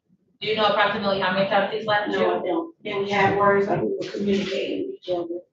And then he choked me out. I guess he didn't want to hear what I was saying. I'm assuming. When he choked you, what part of the house were you in? My living room. My living room. And Sitting in a chair. you were sitting? Where was Mr. Davis? Standing on me. And what did he do? Choked me. He was using both hands? Are you able to recall how long he was holding your neck? Maybe until, not that long, maybe until I gasped for breath, maybe, you know. At some point, you gasped for breath? Yeah, and let release. What happened when he released? We verbally started, you know, getting to it again. And then, we started getting to it again. And then he started slapping me some more. And I don't know why we got into it, I can't recall, but you have to bring it, you see a situation, we did to it though. About a situation, we was back and forth arguing, I was running around the house basically, like, you know, just trying to. When you were running around the house, why are you running? To get away from it, like trying to find a way to get out, like get away. And during this time, this is after the choking? Yeah. Why are you still trying to get away from him? Because we were into it, I didn't want to continuously put his head on me, that's my home, I just wanted to be home. Okay, so approximately how long are you running around avoiding Mr. Davis? For about a couple of minutes, we had it again. What happens when you get back at? He choked me up. At this particular time, he closed hand, fist me, punched me. That's how my eyes became like my eyes were closed shut. Okay, so you just testified that he choked you? Yeah. Was that a second time? Yeah, after we got into it. So, you know, go back and forth, run around the house, trying to get away, he choked me again. In this particular time, since he had me fully, you know, he closed him. When he was choking you, and I'm sorry, I just want to get the details on the record. How many hands was he using this time? Just one. Just one the second time? And was your breathing restricted this time? No. When he's choking you the second time, where are your bodies in relation I'm on the to floor each other? this time, on the floor. And where is he? Over me. Okay, sorry. And after he stops choking you, what happens next? He closed him. That's when he starts punching you. Start punching. How many times did he punch you? I don't recall. I just know I'm sensitive. My face is just instantly affected. Like my eyes were instantly. I can't recall how many punches, but it was enough for me to look around. Do you recall if he was saying anything? No, I don't recall. What part of your body was he punching you? My face, my eyes. Were you injured as a result of those hits? Yes. After he stopped punching you, what happened? I received outside. We got into a motor vehicle. This is where my baby had got involved. So. Where was the motor vehicle? In my driveway. This is my vehicle. It was in my driveway. So what part of the car did you get in? The driver's side. And what part of the car did Mr. Davis get in? No, he was driving. I was in the passenger. He was in the back seat. Okay, who put the baby in the car? Me. And you said that something else happened in the car? No, I just put him in the car. He drove off. Okay, when you drive off, where are you going? Where he wanted to take me. At some point, does the vehicle come to a stop? Yes. Do you know where you were when you stopped? On one of my side streets, I believe it was Cornwall, if I'm not mistaken. Okay. From my old house. Do you know why he stopped? I guess to continue to abuse me. I'm sorry, I just want to get all of them. So what happens when the vehicle stops? He got out of the car. He snatched me out of the car. And proceeded saying steps. It was just like, I got loose, I ran, he chased me, he got me, he snatched my hair. All my hair was gone, he snatched all my hair. Okay, so when the vehicle stopped, you just testified that Mr. Davis came around to the passenger side. He snatched me. He snatched you out the car. Did he use one hand or two? I didn't recall, I just snatched out. You just testified that once you're snatched out the car, he started hitting you again. Open fist or closed fist? Open. And where was he hitting you? In my face, he was just like me. Do you know how many times? No. So from this point, you just testified that you tried to run. Once I ran, he just let me go, get back in front of my baby. I wanna go back. You said something about pulling your hair. Yeah. At what point did he pull your hair? When I was on the ground, it's like he pulled me. Okay. And he was when he was doing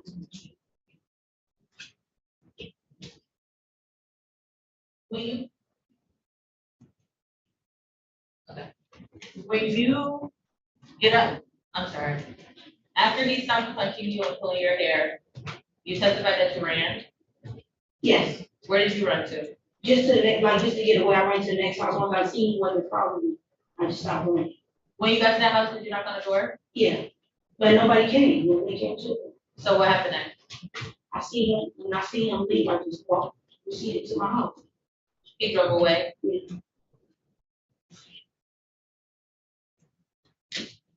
Do you run into him again on this evening? No, I believe he went back to my house, I'm assuming, the committee was found at my house. She wasn't hard or anything, I went to the gas station, I called my mom, and my mom called the police. So you, after you got out the car, you went to the gas station? Yeah, I walked. And then from the gas station, you went where? No, I stayed there, my mom called the police, and then that's when, like, 2 seconds later, they was there, it was like, it was a real fast call. What injuries did you suffer from the incident that happened the morning of March 20th? I just had, both my eyes were, one was completely shut, one was partially shut. I don't know which one, but, I had sustainable cuts and bruises, my knee was scraped up, my ankle, all my hair was going in the middle of my head, all of it.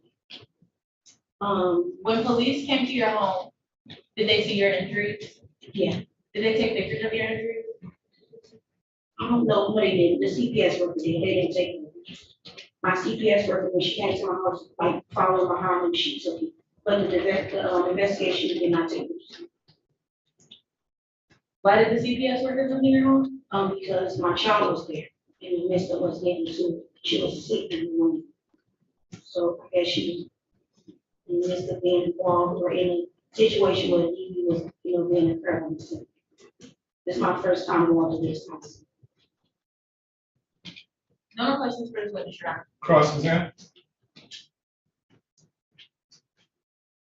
Yeah, afternoon, Ms. Knight.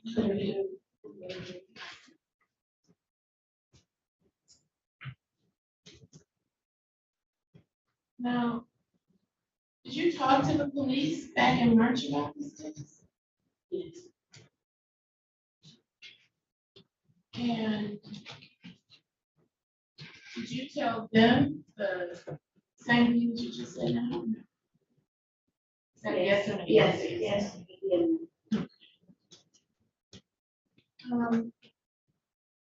At that time, did you make a statement that you were assaulted inside the car? I was assaulted both places, the car and my home. Inside my home and outside my home. Okay. Did you tell them that you had to climb out of a window or something? Remember, you have to say yes. Yes, that's how I got away. I thought you were in a car when you walked away. Wait, you testified just a minute ago that you were in a vehicle, yeah? Right, he was driving with me. Right, and then you said that he dragged you out. You remember? Yeah. Yes or no? Yeah. It's gonna be, I know it's annoying, but you have to give a yes or no. So they- Yes. Okay, thank you. And then you said he got back in the car and drove off. Yeah. And you got up and went to the house next to wherever you were. I went, yes, I'm so sorry. That's okay. You get used to that. Yes, I got used to it, yes. Okay. And then you said no one came to. No. Neither time. Okay. And you said you started going home. Yes, okay, yes. But then you said that you went to the gas station, so did you go home or did you go to the gas station? I proceeded to the gas station. How I got to the gas station, see, if you tell the story from how y'all asking me questions is very confusing, so. From the story from beginning to the end, I got away from in my car, I parked the car in the corner, because I couldn't drive, and I went to the car, y'all asked me questions and between the steps from beginning to the end, you know what I'm saying? It was confusing. From beginning to the end, I got away with in my own vehicle, I couldn't see for real, so I stopped the car, because I was fitting into an accident in my corner of my block. I walked to the gas station, my mother called the police, my phone was fixing. Wait, one second. So you said you stopped the car because you couldn't see. So you were driving? Yes, after, how I got away.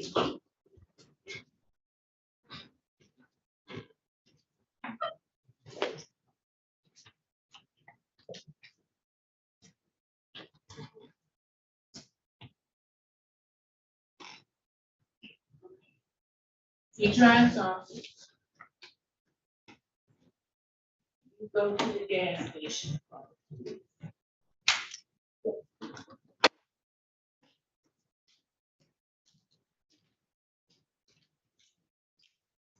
You got away by stopping the car that he was driving. Yes.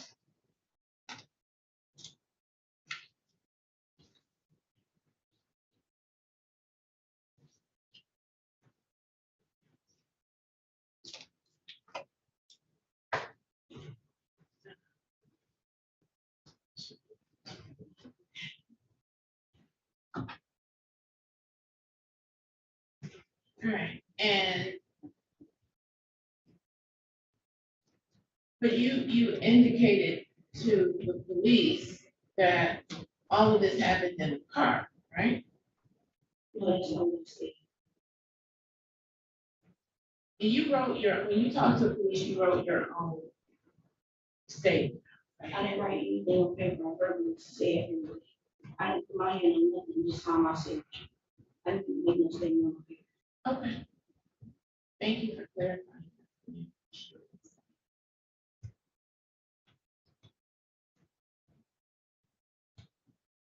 And did you tell the police that Mr. Davis dragged you when you knocked on the door, he dragged you back to the car? Yeah.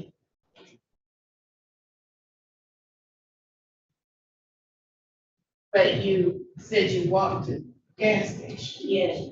And then, but you also, and you said that you ran until you noticed he wasn't following. Correct.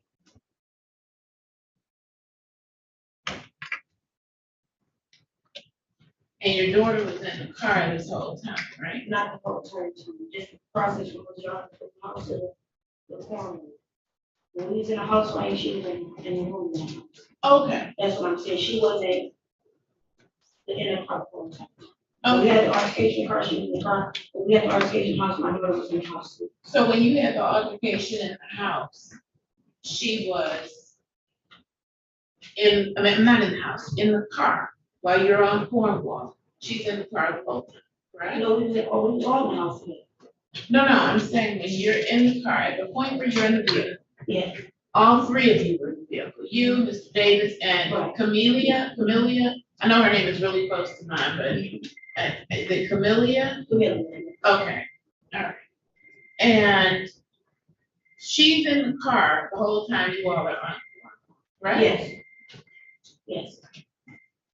And you had a better memory in March when you talked to the police than you do right now, right? I can tell you before service, before to the end, but y'all asking me questions that's not from front to end, you just get what I'm saying.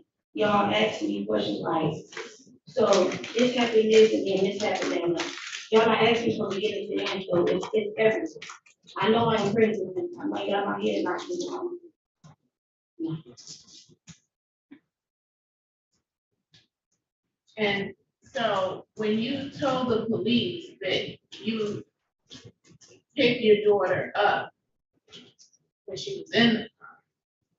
Is that accurate? No, I never say I picked her up. Well, I'm gonna pick her up. If I'm getting injured, what I'm gonna pick my room? That don't make sense. She could have been hurt if I picked her up. That don't make sense. So when, you remember when the police asked you, and then what happened, and you said, I got out of the car and attempted to leave again? Mr. Davidson got out of the car and started to drag me towards the car here while I was in the backseat of my car, and the water started to cry, so I picked her up. I didn't pick my room. She was fine, but I didn't pick her up. Did you tell that to the police? The car picked her up. Did you tell that to the No, I police did in not. Marshall? No. But you signed, that's what you said. Did you read it? No, I didn't.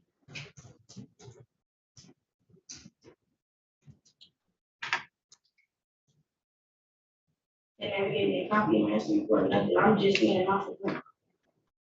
She gave it to me So she showed you the report that you signed today? today. They didn't give me a copy from the first order one, they just, the workers be calling, like, how she called me, nobody had gave me no paper. She gave me, like, they called me verbally, I'm not getting no documentation or anything. Nothing. So I didn't. Did you read it today? I just remember, not the first one, I didn't, because I heard about the situation, she had to come ask her supervisor what I asked her. And I'm assuming the supervisor said no. And And then did you tell the police that you went back into the house with Mr. Davis? once I proceeded to the gas station, the police was called, there was no need to go back. They came and got my door and did what they had to do, was it? So you didn't tell the police Mr. Davis then drove us back to my house and told me to go back inside the house? Listen, this is how the. But did you tell whole that thing to the started. police? Yes, that's how it started. Okay, but that is what you told the Yes. police, okay. Yes, y'all asking questions pieces by piece, why you don't say what happens from the beginning to the end? Y'all picking pieces out. Put a story in a circle. Thank you. You redirect. No, Your Honor. So you're saying that that happened, but not in the order? Yes, and not in the order how the paperwork is, you know what I'm saying, what's in the Okay. paperwork, it's not how it went, so that's how they asked me, you know what I'm saying? But I know the story from the beginning to the end. Thank you, ma'am, you may step.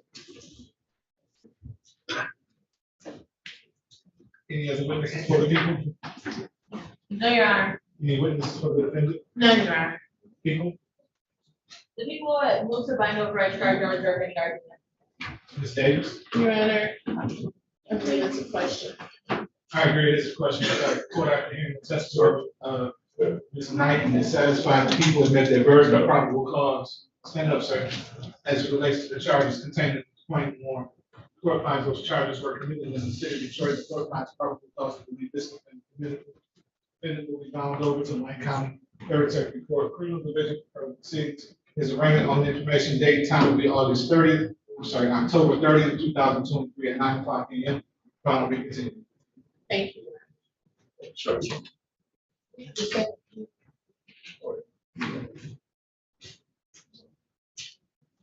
You holding the next case too? Yes, Your Honor.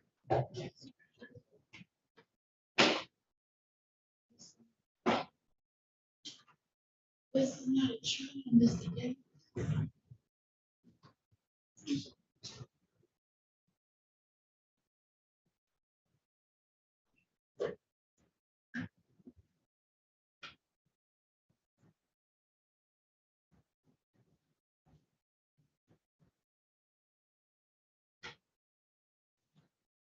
This crew is doing the next case as well. Yes, sir.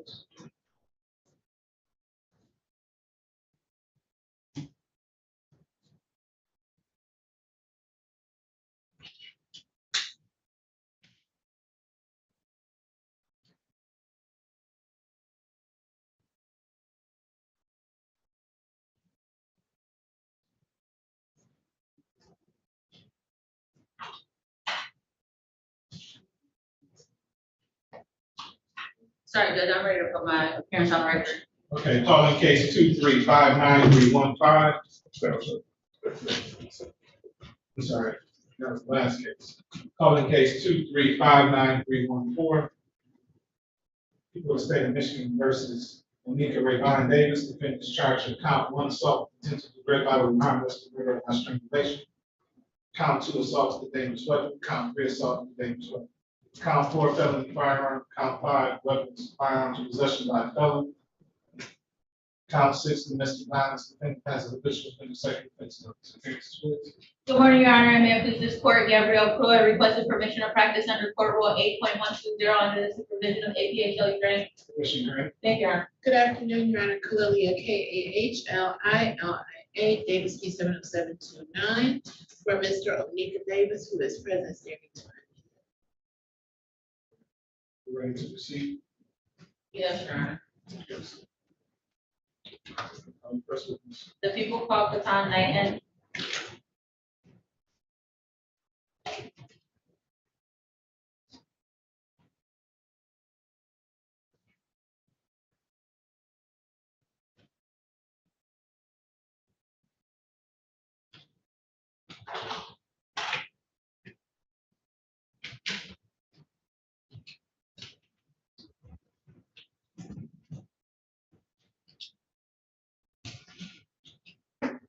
Okay, raise your right hand again, ma'am. Swear or affirm to tell the truth, the whole truth, and nothing but the truth, so help you God. And just like the last time.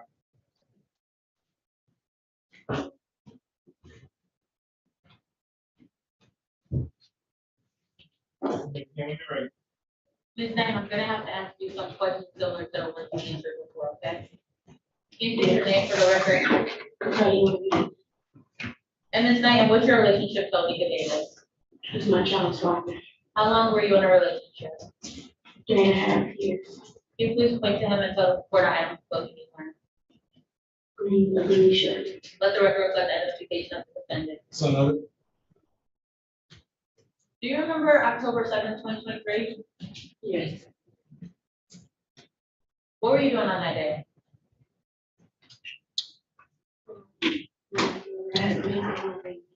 I can't hear you, ma'am. I was with my daughter. Speak to the microphone.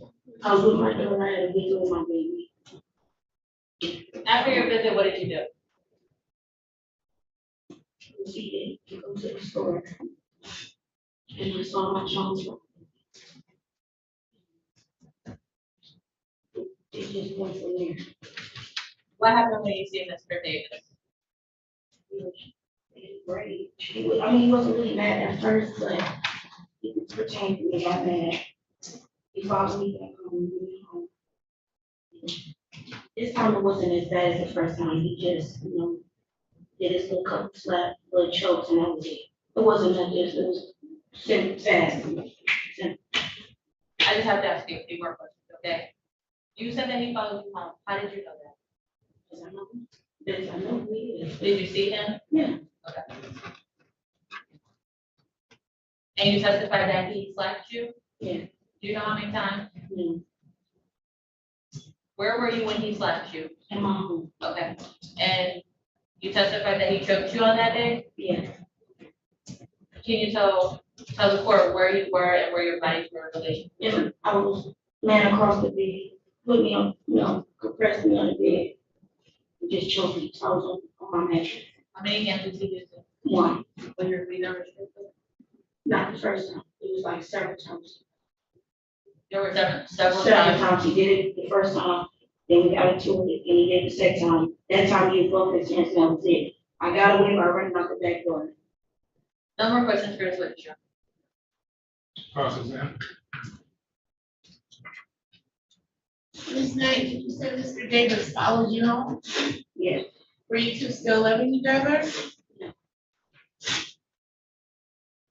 You need to show me.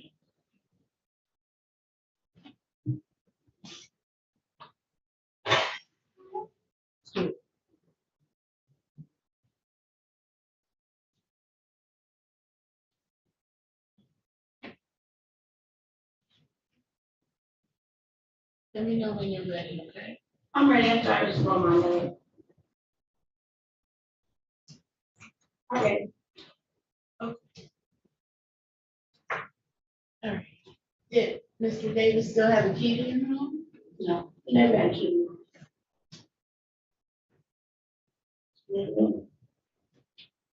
So, Yeah, I said he had the key to neither one of my houses. are you saying there were two different houses we're talking about now? Yeah, the first instance was in one house, and the second instance occurred at this house. I had to move. It was a CPS.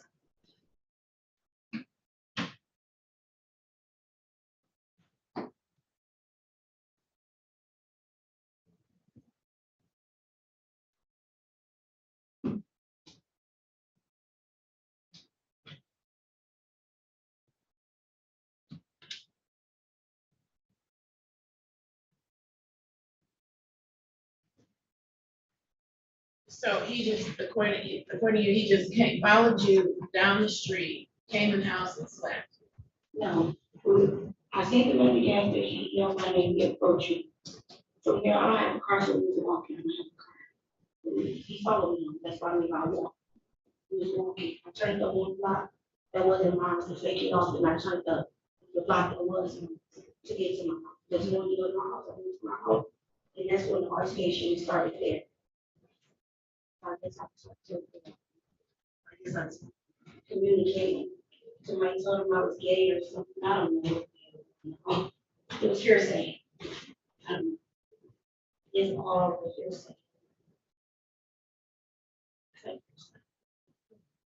Miss Knight, So from there, yeah. I'm gonna tell you, I'm a low talker, I'm a notorious low talker. I am. Both of you are killing Sandy.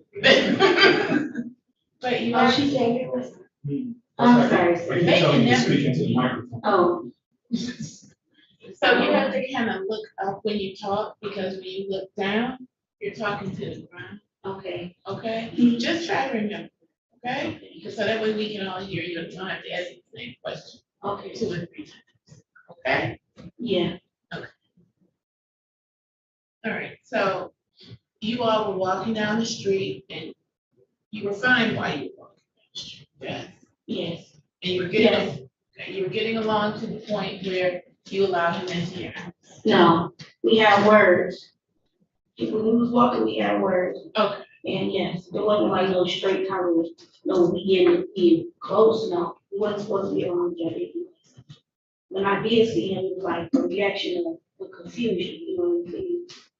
Just like, yeah, man, it's, you know, confused. So I'm just protecting myself on my end because I knew what happened to me the first time, you know what I'm saying? So when I was walking home from the gas station, he asked where I live. I turned around, either the first block if it was my senior, to go home and to fake it off, you know what I'm saying?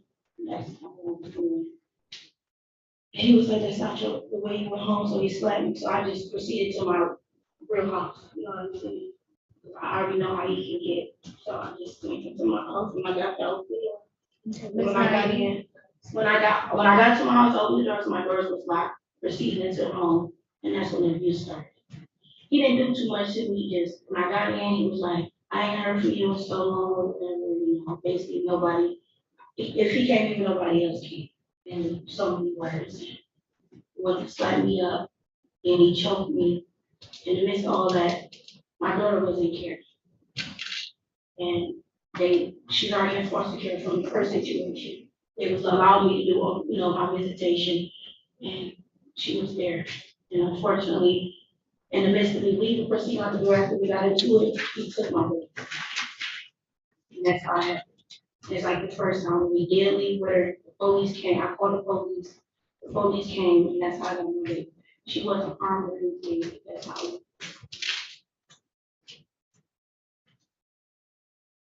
The second time or the first? The second. Because we're just talking about October. Yeah. Yes, ma'am. I just want to make sure.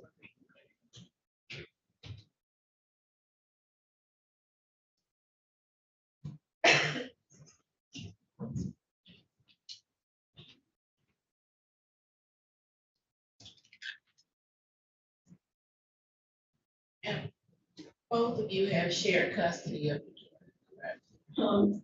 What did you say? You have shared custody. Yeah, with that, oh, yeah. Mhm.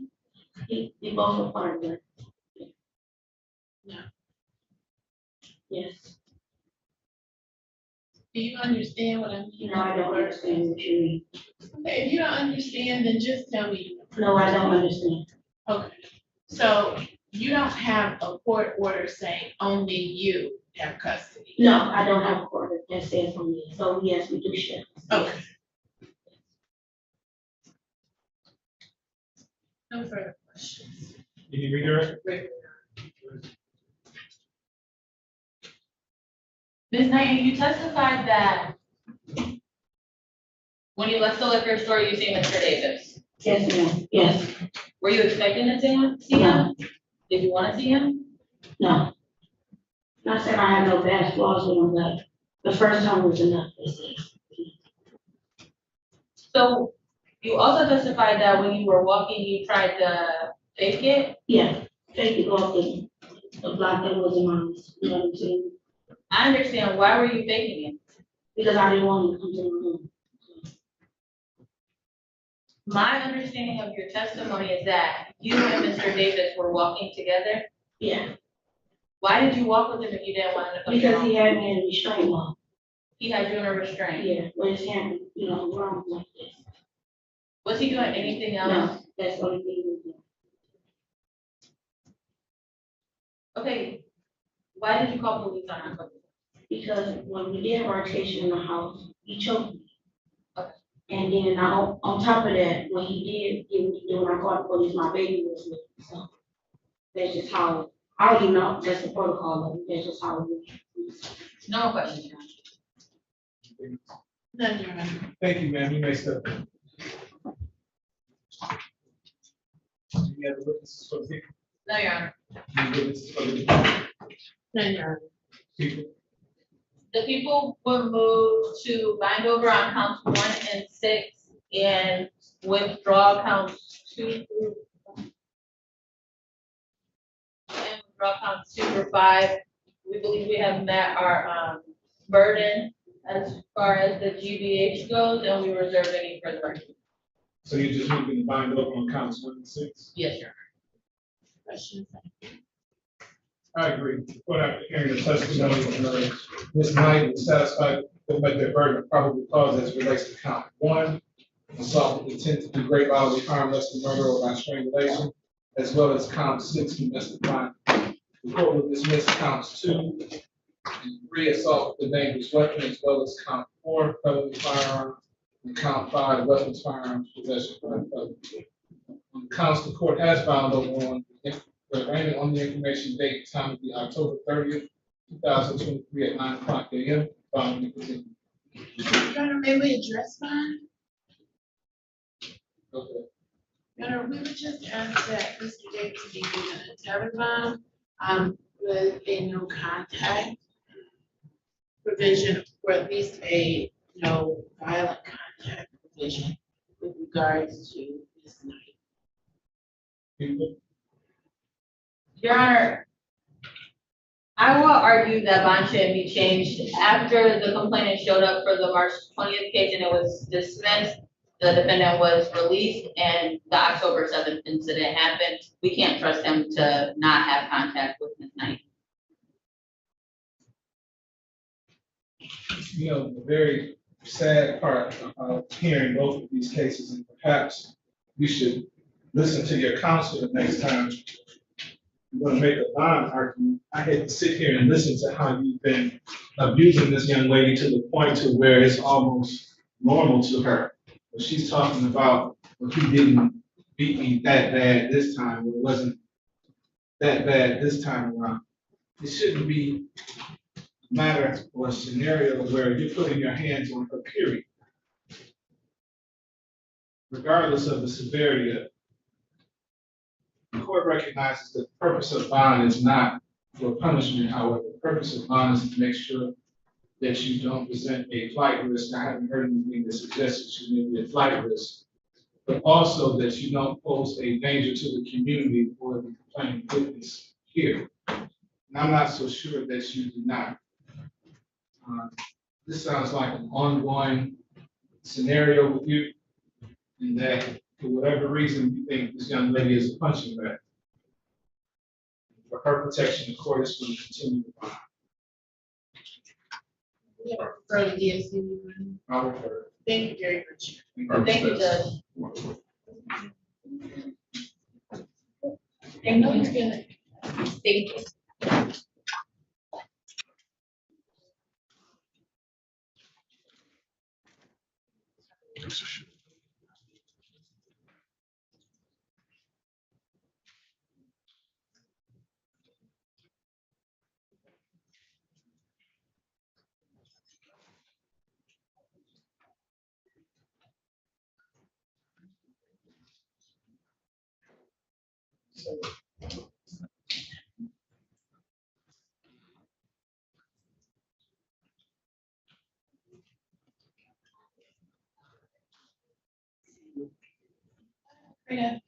Thank you, you too. Oh, Ms. Davis, I need dismissals as to count 2, 3, and 4. Thank you.